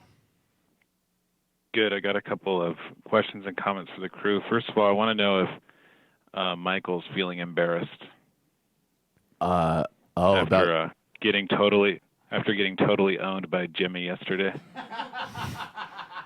Well, Michael's trying to make up for it by wearing a Black Panther Party T-shirt. Yes. Panther Power. Yes. Yeah. Yeah. You got to compensate when you get owned that hard. Also, I wanted to let Kelly know that I wanted to reassure you that it's been pretty clear that you're not on the Ivanka train. I think most of us have you pretty accurately pegged as the conductor of the Eric Express. God. Oh. At least, Choo choo. at least pick the hotter one. Sam. Yes. Hotter. Jesus. No, I mean, they're both gross, Oh, but wow, like Kelly. Eric Trump looks like something. TMI. Lord. Oh. I'm sorry, that's very Wow. All right. sexist. Eric and Tiffany. Oh boy. Do you guys feel comfortable in this hostile environment? I mean, talking about I don't. the looks of the, she's, I don't know. Anyways, Yes. Sam, I wanted to talk about your vacation time and how it's Right. affecting my life. I don't know why. as you know, we had plenty of content. Okay, but I can't call in to a pre-recorded show. That's kind of the whole point. Well, I should have turned on the voicemails for you. You're gone. You don't think about anybody but yourself. You go on some vacation, and then I have no choice. It's really uncomfortable for me to have to tell you this, but I've been calling the David Pakman Show. I understand. And I just want you to know he gets me in a way that you never have. I cannot tell you how happy I am to hear that. Sam, it's never, I've got to jump or got to make it quick. He sits back and lets me complete the joke or the point or whatever it is. Well, that's... And I don't know. So I'm just, I felt guilty because I've been, it's all been really behind your back. And, so now you know where I stand. First off, what makes you think it's behind my back? You don't think I'm regularly watching the show? No one watches this show. Come on, give me a break. What? His numbers are far better than Anyhow. ours. Really? Yeah. Is that a true story? Well. Oh, my God. Close. Well, we're fucked as a country then. Have a good day. All right. Ronald Reagan, ladies and gentlemen. Ronald Reagan. Well, we should have for members like a compilation of Ronald Reagan calls into the show. All right, we'll take one more call for the moment. We'll get back to more calls in a second. We'll get this one, 727. Calling from a 727 area code. Who's this? Where are you calling from? That's me. Anthony from Florida. Anthony, what's on your mind? A couple of weeks ago, maybe the week before you went on vacation even, you were talking about the Syria's chemical weapons attack when, that was a new thing in the news. And you were sort of prematurely warning everyone don't get on the weapons train. Don't engage in Syria. We shouldn't be doing this. We shouldn't be pushing Trump to strike in Syria. Right. While I agree with that, I absolutely agree that we shouldn't be doing anything major in Syria. you were making the point that like what's one chemical attack on top of how many hundreds of thousands of people have already died, and I know that you were just trying to make the point that we shouldn't be intervening in Syria, but also you really shouldn't be you really shouldn't be downplaying the All right, horrors hold of on for one chemical second. weapons. Hold on one second. Weapons, Wait a or other second. weapons I that- think yeah. you're mischaracterizing what I said. I said that in relation to Donald Trump's claim that this is what motivated him. Okay, and I found that because he said the babies, and I found that to be disingenuous, not just because of the 500,000 people who have already died in that civil war, but because of the 8 children that we killed weeks earlier. The 200 and the undoubtedly more than 20 children who were killed when we killed 200 people in Mosul. We just and subsequent to that, we've killed more children in Yemen. So that's I wasn't downplaying the horror of chemical weapons, but I do think that there is an overemphasis on the horror of those type of weapons, and I'm saying because I'd like to talk about that specifically. Like Okay. I'm not entirely to be honest, I'm not entirely certain with the specifics of how exactly chemical attacks works, but the reason that it's classified as a weapon of mass destruction is because it's sort of like cluster munitions. We criticize Saudi Arabia for using cluster munitions in Yemen, so we should criticize Assad for using chemical weapons in the same way. Because the reason why chemical weapons are so dangerous is because they don't just explode and then kill the people in the area, which would be bad enough since they're already targeting civilians. But what chemical weapons do is that the chemical stays in the area for a long while, so that first responders, the people trying to help, the white helmets, who caused this attack, of course, according to certain few people, the people who are trying to help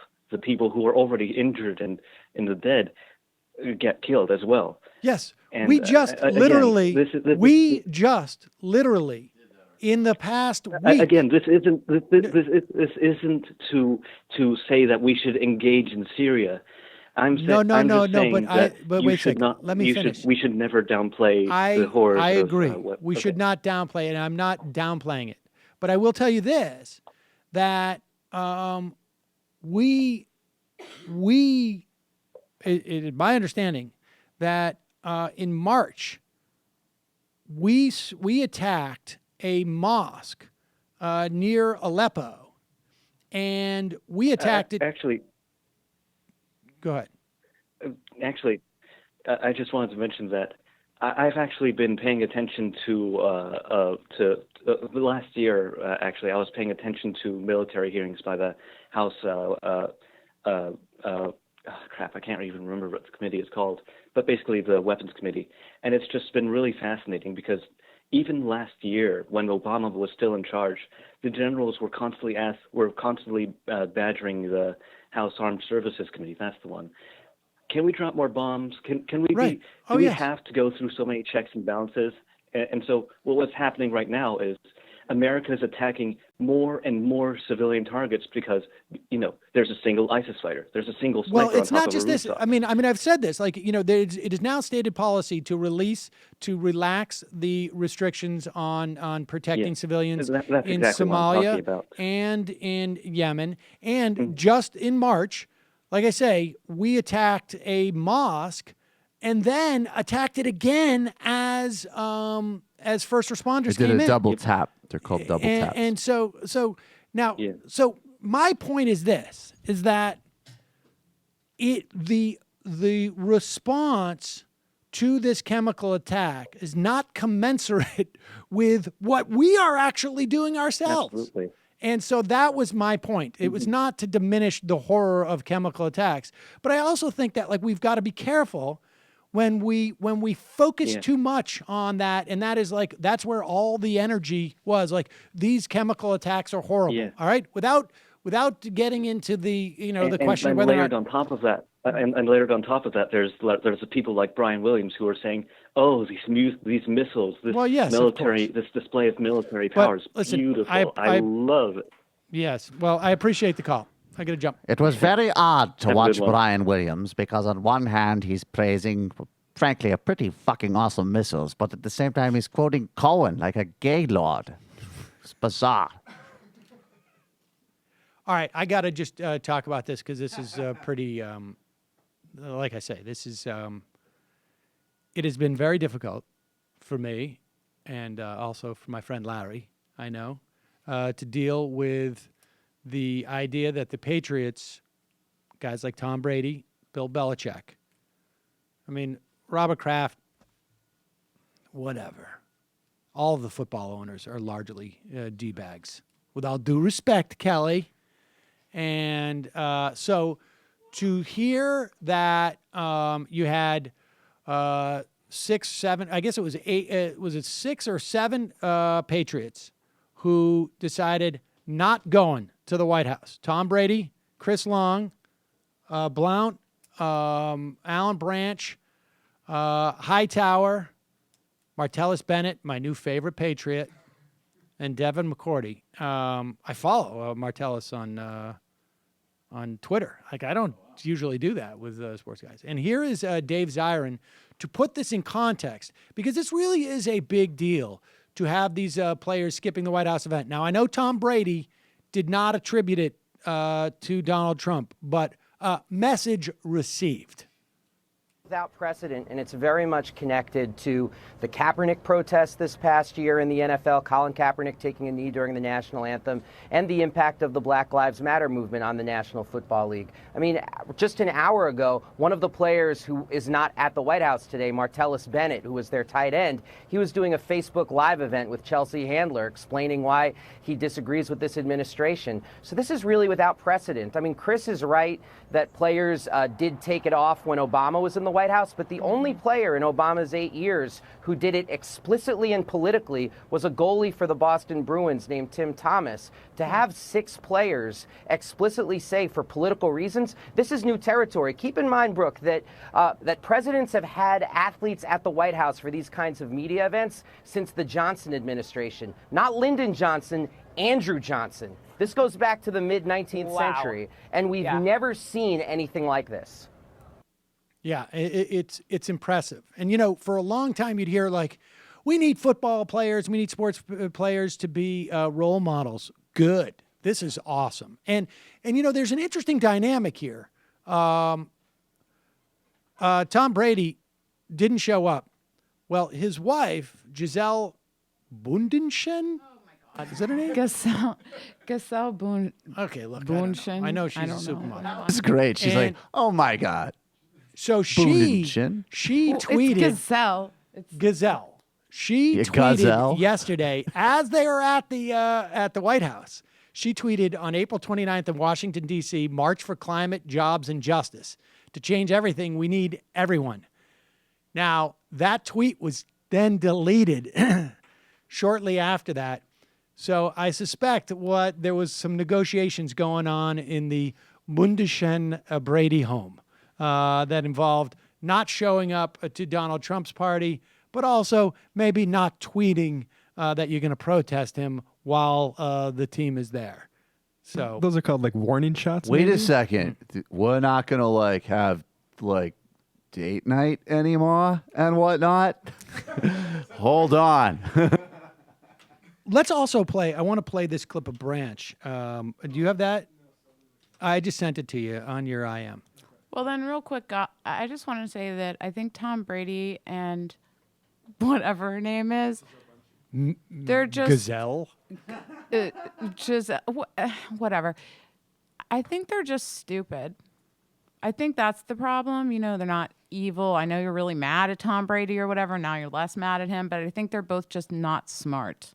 and now they've been it's been explained to them, this is not going to do you any good. Get out of it. Absolutely. I don't think there's really a lot of although, I appreciate They her may be talking very about lovely, protesting. lovely and people. I'm just saying, and but here's not the thing. smart. I don't care what's in their hearts. I just want, publicly, because they're just, Well, exactly. That's they're what I'm just public saying. figures. I just Yeah. think that someone had to, such as their agents, had to explain to them, this is not good. I'm Here not are the convinced reasons. anybody had to explain to her because she was doing this during the campaign. She was pushing back on this during the campaign. Wait, Sam. She may be a little brighter than he is. Wait, Pretty Sam. sure she's Sam, are you saying that you don't care what's inside people's hearts? Well, I don't I care have what's never inside. heard you say anything like this before. I don't care what's inside. I have never heard that sentiment. I don't care what's inside public figures' hearts. It's what they do publicly. It sends a message. You were All right. telling me about this in the commissary the other day. Yes. Meanwhile, in the commissary, we've all been talking. In the commissary, we've all been talking about Alan Branch. He was also one of those 7 patriots not to show up. Listen to this guy with Don Lemon in terms of basically just laying out why he wouldn't go to the White House to meet Donald Trump. I mean, this is exciting for me because I can show my daughter this, and we can, at the very least, maybe take some of the tape off of some of our Patriots paraphernalia. He said that so many people, he said it was locker room talk. So many other people said it was locker room talk. You've been in a lot of locker rooms. Do you think that's locker room talk? I've been in the NFL for a whole decade and played in college football all my life, and I've never heard anyone talk like that so aggressively and disrespectfully like that towards or about women at all. And maybe it happened in a different locker room, but I hope that anyone that has respect for their parents, their mom, sisters, daughters, would stop that. Because if anyone said anything close to that near me, I'm shutting that down right now. So, I mean, it's disgusting the way that he talks about women, and I can't deal with it, and that's why I have no interest in going and shaking his hand. I gotta go back home and look my daughters in the eye, and I don't want them to view me in a different light just because I did that. I mean, that's incredibly impressive. And also, I got to say, I love that cap, too. That's a sweet... It's a sweet cap. But unlike all of the... Sam's back in the market for Patriots memorabilia. Right, and unlike all cool of this, shirt, and too. unlike all of the scumbag Congress people and Republican politicians who during the campaign had that... Can't look my daughter in the eye, and then 2 weeks later could look their daughter in the eye. Jason Chaffetz being the perfect example of that. There's someone who actually means what they say. Has some integrity. I also like that. What's Trump's response? I wasn't talking about professional athletics. I was talking about the Equinox and the Upper East Side. That's what I mean by The locker room rooms. at the golf club. I was talking about At the the locker golf room club. at Mar-a-Lago. No one's talking about professional athletes. Who knows anything about that? They're not real men anyways. They didn't inherit money. They're not old, corroded men They talking didn't about make raping money women. the old-fashioned way. Bertold Met. The American National Election Study does prove something that Matt Karp has argued, however. The Chuck Schumer strategy worked. Democrats did amazing in rich counties. They won Orange County for F's sake. Unfortunately, dumbass Dem leadership hasn't been outside of 495 in Manhattan in over a decade and is unaware that there are other people other than rich people, and that their DLC turned funny enough created even more poor people. Go figure. Also, Brooksy message got all messed up yesterday, but my main point is that Quist, as a single dude, is a test of my thesis on political change in the interior West, i.e. West political culture is in permanent state of reaction against the perceived power base of the coastal elites, can manifest as populism, socialism when power is perceived as emanating from capital. Libertarianism when perceived as emanating from government. That's a really good point. Stephen Hahn has a history about the 19th century called A Nation Without Borders. That's really good that we should maybe think about having on. And it talks about the trans Mississippi West and populism. At the end of let's do that. Hey, that would have been actually a good point to bring up with Thomas Frank. Right? I mean, that's what So it helps to have a banjo playing local fighting a left populist campaign against an out-of-state carpetbagger who tried to bring legal action against dudes found fishing on his property. CPW. So I was talking with this conservative libertarian guy. Marriage equality comes up, and I asked the obvious. If you say you want less government intrusion, why are you okay with government deciding who can get married? And I got an interesting, unusual response. He said, well, I'm against government involvement in marriage, period. Straight marriage, gay marriage, government shouldn't be involved, shouldn't be giving tax incentives for people who get hitched, not the government's role, etc. It's one of those statements I would say is brilliantly stupid because, honestly, I could really couldn't articulate. I don't actually think that response is completely... Well, first of all, I think it's a perfectly rational response. I think that there's an argument that there's a state interest in families, in creating a population on some level. But I think there's a very good argument that, well, I think you can have a good argument that maybe the state shouldn't be involved in marriage per se, but rather civil unions only. And but that's just, sort of the nomenclature. I think that it's important. There's an organizing principle, though. There are things that emanate out of marriage or civil unions that provide some basis for organization. For instance, somebody dies. Where does the property go if there's no will? Somebody gets hit by a bus and they're taken to the hospital. Do you let anybody in, or do you have some societal recognition of who has rights to go in? There's arguments, I think, in terms of different tax incentives, but I do think that, I think there is some logic about giving people deductions for dependents, right? For children and for, you could expand daycare and et cetera, et cetera. But, so I don't know that government should be involved in marriages per se.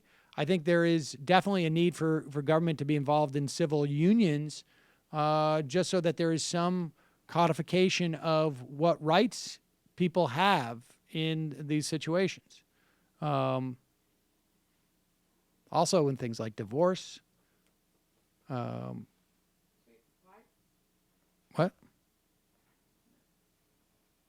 What? So wait, why shouldn't they be involved in marriages, but they should be involved in civil unions? Marriage to me is the issue isn't whether or not the word is marriage or not marriage. That was for a long time a hang up from religious types. I'm like, okay, then have the government not do any marriages, just do civil unions.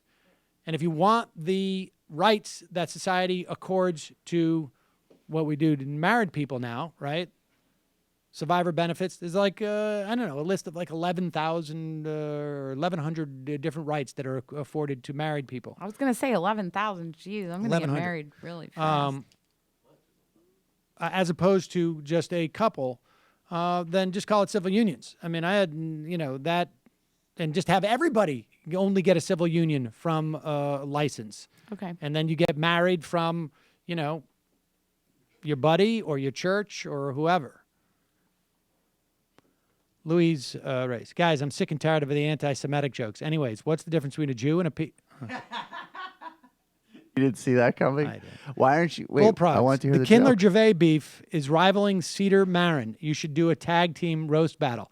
Andy Kindler will be on the program tomorrow to discuss. I basically told him, he had some other... Well, I don't know what he's doing. I think he's perfectly within his rights about Gervais. But also, we got to get this Dennis Miller stuff done because the D-Man... D-Man's gone. Oh, my God. No, I know. I meant to bring it up. Nobody thinks about No one him. thinks about the D-Man. Nobody calls the D-Man. It's like all of a sudden, you're unemployed.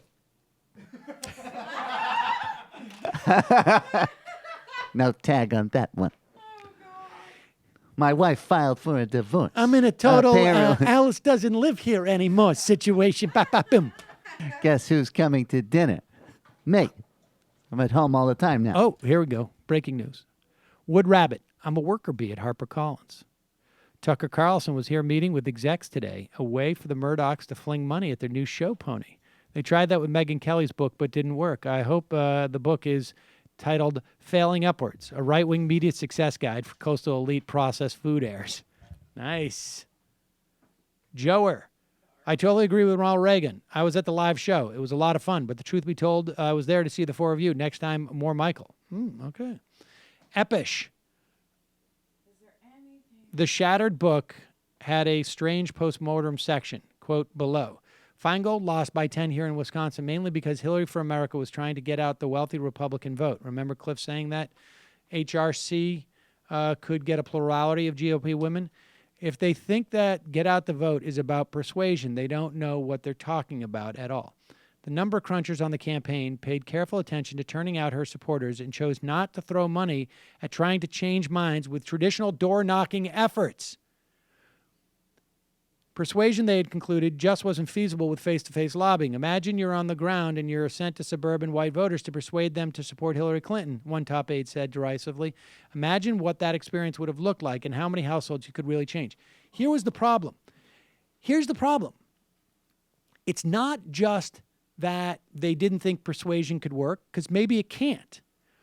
But what they didn't realize is that those people, when they come back, it's not, their mission was not just to persuade. Their mission was also to say, hey, look, there's a problem. Because I'm knocking not just on non-persuadable doors. I'm working on hard Trump supporters. And so this is what Mike from Pennsylvania had told us was happening in Pennsylvania. And now we're hearing this from Epish, who's in Wisconsin. If you don't get people going out there to report back, even if it's a failure, then what you're doing is you're sending people to those doors for get out the vote efforts, and you're going to 20%, 25% wrong doors. So what was the ground game they were talking about? Like that they actually had that was their asset over Trump? What is that? Their ground programs? game was, the analytics was they're offices talking that they had.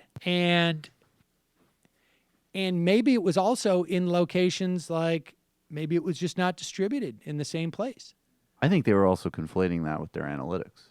That we have such a great understanding of micro-targeting voters. Well, that is there's our ground also game. reports, I think that it's in that book too, that they weren't sending the resources to these offices. They were staffing them with a couple of people, but presumably then you need to fund them so that they can go out and get, do these things. My wife's a corporatist. That's why. Neoliberal Hillary. Ryan from Ohio. The sad thing about O'Reilly losing his job was no more Michael jokes about dragging his wife down the stairs. Just kidding. F that guy. Kike the Cuck. I love how nobody noticed the biggest story out of Georgia special. Yes, I've been reading about this. Khalid Camus. He's a DSA-backed, Bernie-supporting, Our Revolution endorsed candidate, won the city council seat 67-33 and did it with a shoestring budget. It's how we take back the country. We run hyper-progressive candidates up in the small, inexpensive, off-the-radar elections that have naturally low turnout and elevate them up to more senior positions as they open up. I've got that story right here, actually. He was a Black Lives Matter. Maybe we should have him on. Or at the very least, this is a good Ring of Fire interview. We need to have someone from Black Lives Matter on soon. Let's see. Immediately. Brave-O-Matic. Would enjoy a random rush if he's discussing pillow. Oh, yeah, that would be interesting to see if he's doing that, wouldn't it? Doubt he is. What would he have to gain from that? Would be interesting. What the heck is he talking about? Let's see what we got. In a second, worrying about keeping coffee in the break room. You get to the office, pour a cup of Also, hope Scotty B gets to talk with lots of kings and queens in New Dude. So it's like a 24/7 party. And here's the weird part. when I'm partying in New Zealand, it's like yesterday. It's like you I'm- think about like time I'm and whatnot. constantly in like tomorrow. It's like if you could party tomorrow today, would you? It's like that kind of question that's like a life question. Two things totally blowing my mind. One, I'm partying in tomorrow today. Two, I'm driving my pickup truck around. Guess where the steering wheel is? So, Wrong wrong side. I told the Wrong side of the freaking, road. I met the king. Totally. The New Zealand king.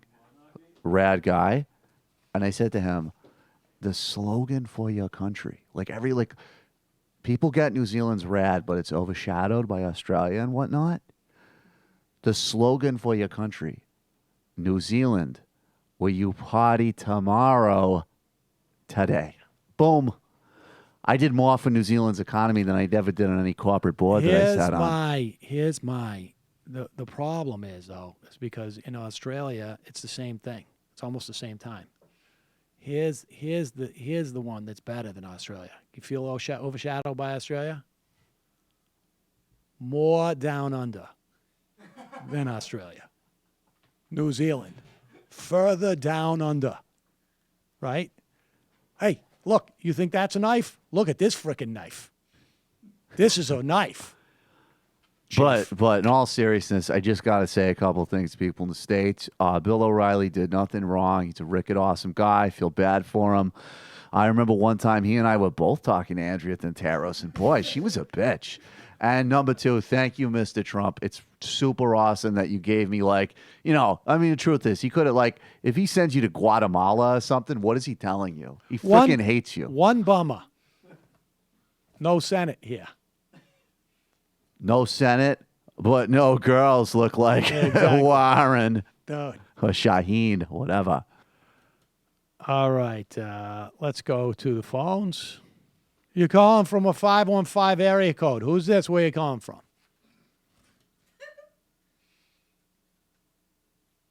(515) area code. Who's this? Where you calling from? Hello? Let's try. You're calling from an 818 area code. Who's this? Where you calling from? This is Pete Perlman from Sherman Oaks. And can I get a chauffeur for my daughter's birthday today? Her name is Nina, and she's 26. Well, Nina, congratulations.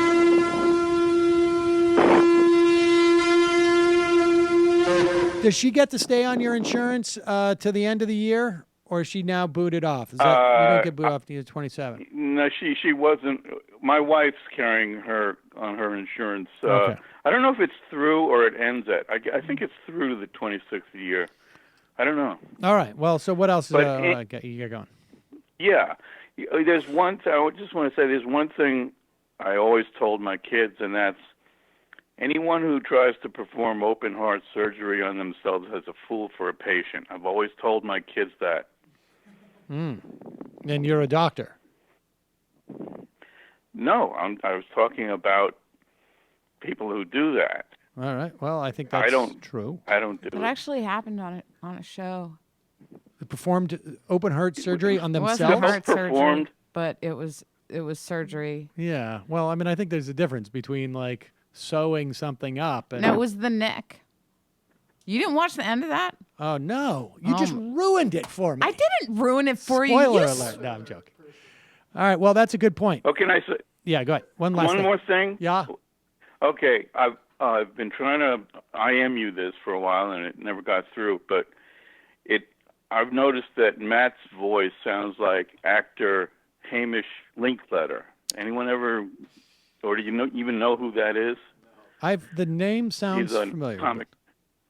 But he's a comic actor on TV a lot. Let me tell you something. Matt comes in, All he right, tries to well. perfect that voice every day. So don't Well. act like you're all cool about it, Matt, and you don't know what he's talking All right, about. we will take that under advisement, and I will investigate and find out and get to the bottom of that. Yeah, there's another voice that Matt sounds like. Garden variety gay wad in Brooklyn voice. 515. You calling from a 515 area code. Who's this? Hey, this is Sanjeeva from Ames, Iowa. Hi, Sanjeeva. What's on your mind? Yeah, I was going to say that Tom Marino in Pennsylvania 10 may become Trump's drug czar within a few months, and there's going to be a special election there. I looked just based on their PVI, their partisan index. It's a little bit worse than Kansas 4. It's plus 16.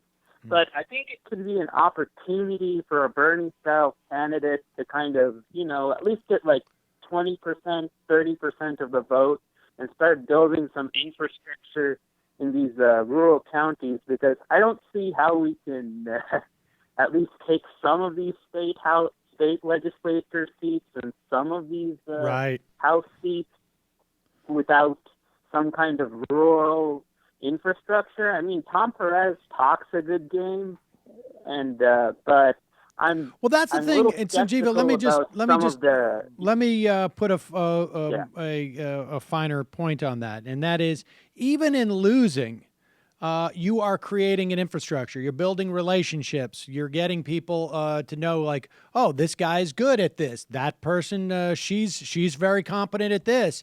You're building an infrastructure so that for these smaller subsidiary races, you actually have an opportunity to win. And maybe the campaign manager runs for state senate. You don't know. I mean, that's what happens when you start to pour resources into these places. You're right. But you know what, Sanjeeva, now that we have you on the phone, because you've talked about this Heath Mello race, what are your feelings about this? Well, Heath Mello, I think, has a good chance. Bernie's actually coming at 7 p.m. to Omaha to go on the stump with him with Keith Ellison.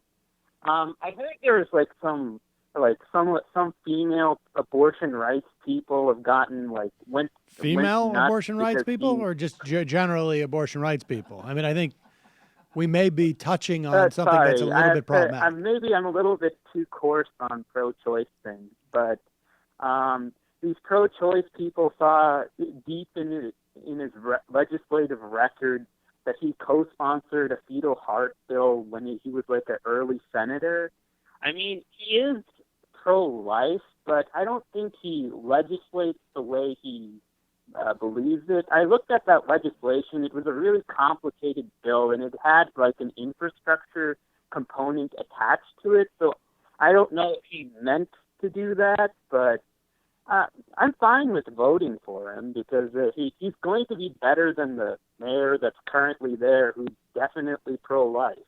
And abortion is kind of like a tough issue in the Midwest, and people kind of have to learn how to bridge those coalitions. I mean, Bernie did. There was plenty of pro-life people who voted for Bernie in the primaries in Wisconsin and Kansas, as far as I know. I mean, that's a response. I mean, I think there is a forced ultrasound is a human rights issue. I mean, that's pretty bad. And I take your larger point, but that's a very significant issue, and you can't really separate abortion from women's health and women's rights overall, which can't just be like subcontracted issues, I mean, here is the problem with sort of it is if you sort of say, I'm willing to support someone, actively support somebody who is okay with forced ultrasound, where does that end? Yeah, I get your point, but at this point, it's kind of late to do anything about it. I mean, the only alternative would basically to be the vote for the incumbent mayor. No. I mean, well, I mean, I can tell you, like, for instance, okay, like Daily Kos, they withdrew their endorsement, I think, of Heath Mello. Mm-hmm. Now, the weird thing is that he got 100% approval rating for Planned Parenthood in 2015. But Daily Kos did pull their endorsement. Which is not to say that, like, I think I would rather that guy win than the Republican, but it's just another of like, because politics are about coalitions, you can't escape that. Yeah. And if you're going to pour resources into an election and for someone who, like personally, I hope the guy wins as opposed to the Republican. But as a political, when you get into politics and you say, like, when you talk about resources, if you are willing to expend resources on someone with that legislative record, that augurs very that's very dangerous for the future, because I can tell you, I do not want forced vaginal or any type of ultrasounds for anybody seeking an abortion. I do not want any curtailment of abortion rights. I would frankly like to see expanded rights and it more codified and more protected. And if you start pouring resources into races with people who have that, look, Harry Reid was, I think, personally against abortion. Pro-life, I think. Yes, but very personally, and his record, reflected that he was going to support a woman's right to choose. And I don't even care again, third time I've said it today, what's in his heart. But when you take an action, like you support legislation to do something, there has to be that you have to hold that to account. And I guess if he came out and said, I completely, disregard that vote, and it was a wrong vote, and I would never make that vote again, that might change. That might, mitigate the vote. But unless the guy comes out and disavows it, I don't know. But that's my feeling on that. Yeah. Well, my second thing was there was a guy named Howie Klein. Yep. He writes this blog called Down with Tyranny blog. Yes, I know He has Howie. some pretty important things about the DCCC. I guess maybe he's someone worth interviewing. Yeah, I've been meaning to have Howie on for a while, but yeah, I know Howie, but that's a good idea. Appreciate the phone call. All right. Bye. Thanks. We could do like a show. I could bring Howie on. Like do like a 3-person show. I got to get back into that. We had contemplated doing something like that. Hey, Howie. Denver Dave. Sam, I think an important element regarding curation. All right, we only got 10 more minutes here. In the past is that curators seem to work more in the public interest. Present curators, with the important exceptions like the majority report, work primarily, if not exclusively, in their respective parochial private interests. Of course, the public and private interests will always intersect, but with the simultaneous corporatization of democratization of journalism, it seems to me that curation, rightly or wrongly, attempts to categorize cacophony. Fortunately, there seems to be so little incentive for contemporary curators to work in other than private interests. So as long as we subscribe to the notion that the marketplace of ideas produces objective, virtuous, and fair ethical ideas of discussions. Neff, this is something else. Let's see. Legendary John Waters, Mike Pence must be an adult baby. I will check that out. One more, Nick. Alex Jones' trial started today, and apparently it's not going well for him. Do you actually not like David? No, I like David Pakman. I'm going to see David next week in Vegas.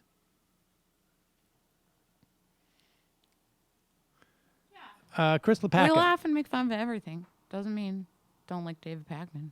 That was hatred. Chris LePacco.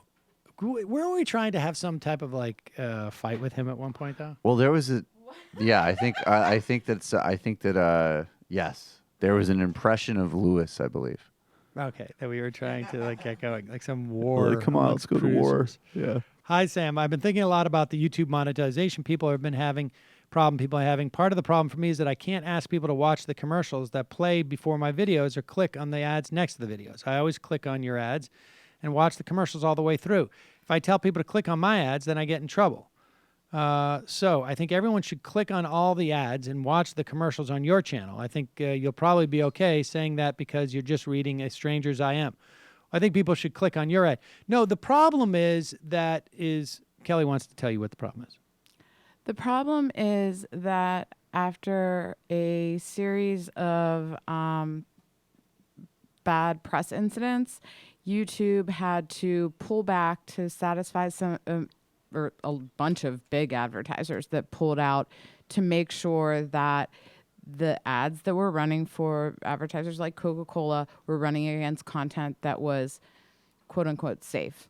And a lot of our content, the metadata, the words and everything like that associated with it is also it's news. It's words like ISIS, and war and things like that, and it's not negative, but YouTube's trying to figure it out.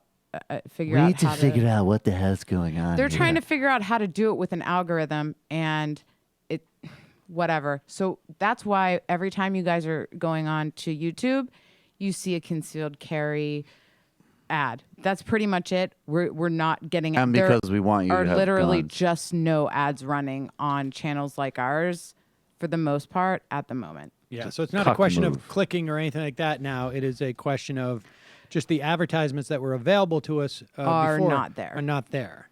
So. We're losing lots of money. Chris O, it's going to be interesting to see where the Democratic Party battle ends up. That's an understatement. Unless they come out of the stupor, Thomas Franks makes still clear the Democratic Party is mounting the next version of Hillary Clinton 3.0. That is more than interesting. It's an urgent need of thinking how best to prevent it, and the next electoral disaster are clearly in the cards. Trump's self-destructo wasn't enough in 2016 and shouldn't be again. And I agree totally. And, what I find weird is just the whole, the Democrats. Of course, people who believe in more corporatist and neoliberal policies are going to advocate. It's not like they're going to see the light. They're pursuing their agenda. So I think really it's going to come down to, how much work do people do on the ground and build a party from the bottom up and take over the party. That's I just hate the frame of the Democrats don't get it. No, they get it. The people who are not changing, they get it. I'm so fucking sick of corporate Democrats. They could have won the race in Kansas, but they'd prefer to silence Bernie Sanders. Those motherfuckers. And yes, you make the point. There are strategic fails. It should have never been that close. Well, that's right. Letter carrier. Happy holiday to Jimmy RC's and new Matt. Also, let Jamal know that Tom Brady isn't a New England native, and growing an accent is one thing a goat can't do. Martellus Bennett is a Green Bay Packer, you cut. He used to be. Or maybe he is now. I don't know. He's moved teams, but he played for the Patriots. No, Martellus is currently a Patriot. I know he used to be in the NFC for the Bears and then maybe the Packers. What? Maybe I ought to update your information. You just got cucked by Leck. He got traded? Oh my God.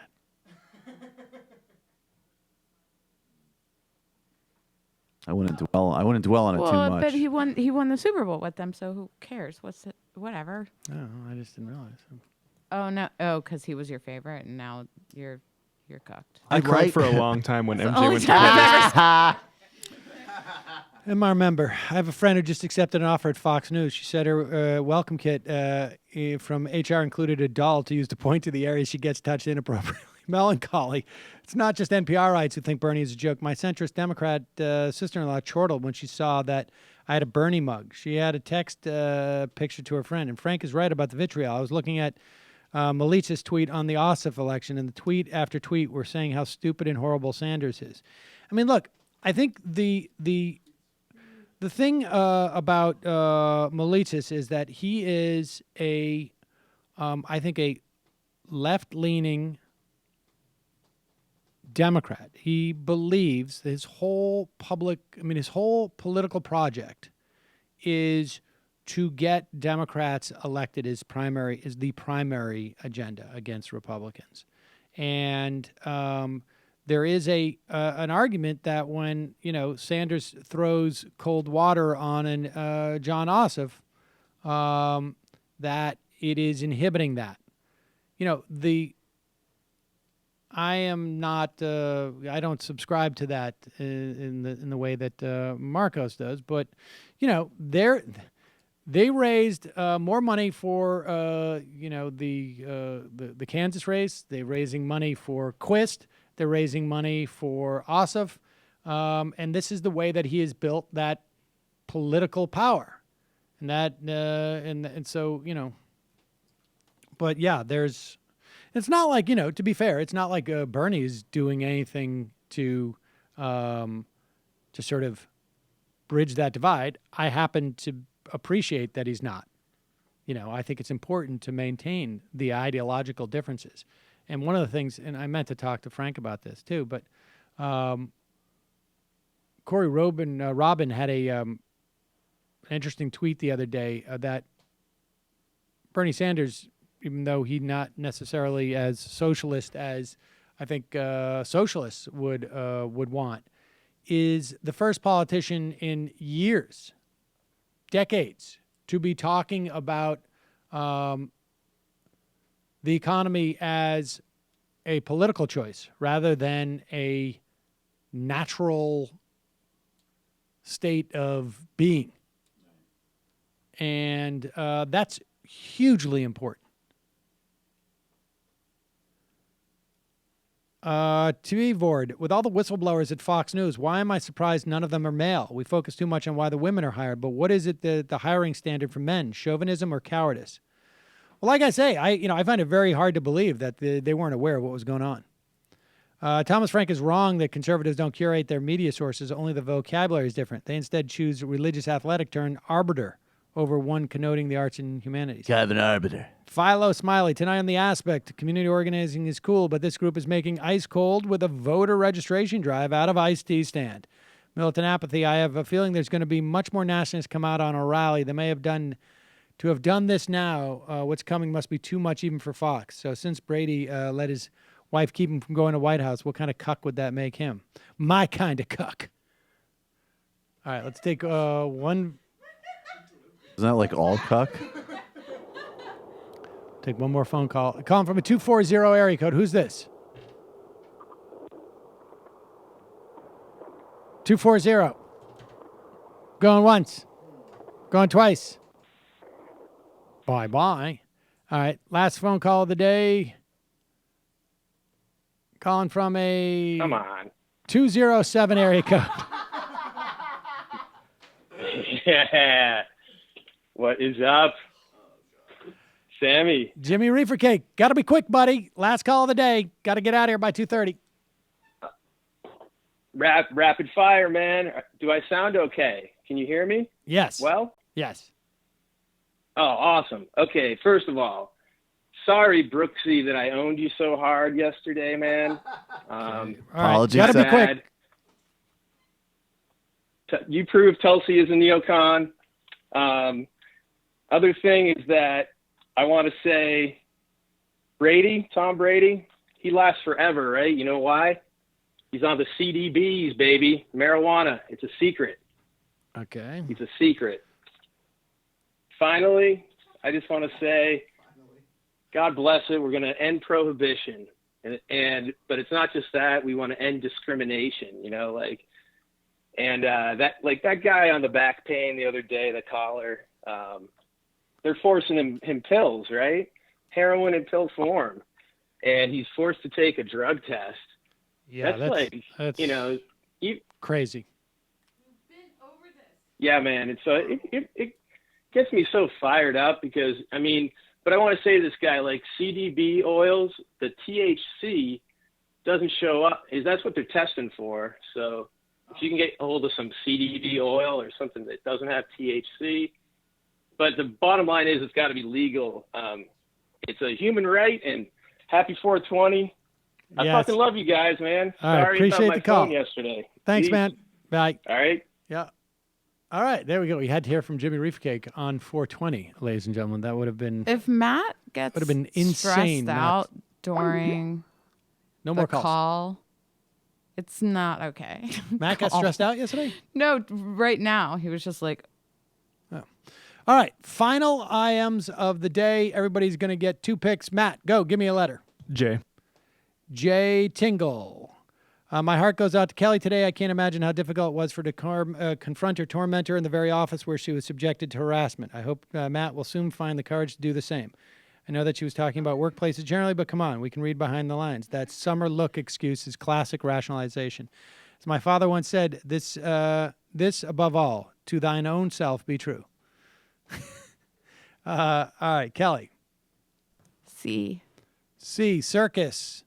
Can you have someone on about how armed bodyguards helped the nonviolent protesters during the civil rights era? The book Nonviolent Stuff Will Get You Killed by Charles Cobb is a good read. Also, about the app, is there a way to move downloaded podcasts from the phone to my computer? Right now, the downloaded podcasts are in the app, and there's no way to move them. There isn't, but you can do that on your computer directly by just logging in at fans.fm. Michael. D. DZ. Lay off poor Matt. Spring Breakers is late, Corrine, and it's great. C. I'm going to, okay. Christopher Zdenek. Idea for the show. On the days Michael hosts, Sam should take his spot and work on his impressions. Maybe we'll do that one day. We'll do a parallel universe. That'll be fine. Kelly. Hey, remember me? It's all George Bush back. That's like your only impression. That's my point. Well, I don't undersell Alex Jones. Those are your only 2 impressions. Oh, no, that's true, yeah. Okay, I said, before you just talked over me for no reason. Thank you. All right, you got it. Original Fat J. The Hill is reporting that Chaffetz is now considering an early departure from Congress. Big deal. He just didn't want to be. He did not want to be. I think he just didn't want to run that government accountability committee. Not a great assignment right now. And now he wants to A lot go. of work there. He wants to go get. I think he's also thinking like he's got a year and a half to make some big bucks as a lobbyist. Make some money. Don't taint yourself with the Mormons. Stay away from Russia. I'm going to choose one. Lawyer Matthew. Why is Jason Chaffetz leaving Congress? I don't know. I don't know. Weird stuff going on. Michael. F. Freedom for Palestine. Now that Bill's gone, who's our new opponent in the war on Christmas? Who will wield the fallen sword? Matt. Yeah, just one more. K. K it is. K it is. All right, I'm just going to go with NYK Upstate. My husband and I enjoyed seeing you at the Bell House. Didn't get a chance to meet any of you, but thanks to Matt, was able to catch a T-shirt. Hope you have another live show, maybe in a different location next time. Yes, we will try, and I'm going to pull one more. It will be Billy Buckner. The Hayes spot with Perez and Bernie was riveting. It's impossible to believe any DNC PR person would suggest letting an informed progressive interview Perez and Bernie side by side again. It only takes 2 segments to lay bare the Clinton-Obama legacy team battle with the current Democratic Party voters. It's hard to watch, but necessary. My concern is that current DLC-type Democrats will keep up this idea that Bernie supporters, indivisible sorters, are mad at Trump rather than just tailoring their 37 years of underlying grievances in the age of Trump. See you tomorrow. It might take all the strength I got to get to where I want, but I know somehow I'm gonna get there. I wasn't looking when I just got caught between the truth and the light bulb, but finding out won't make me feel any better. Yeah.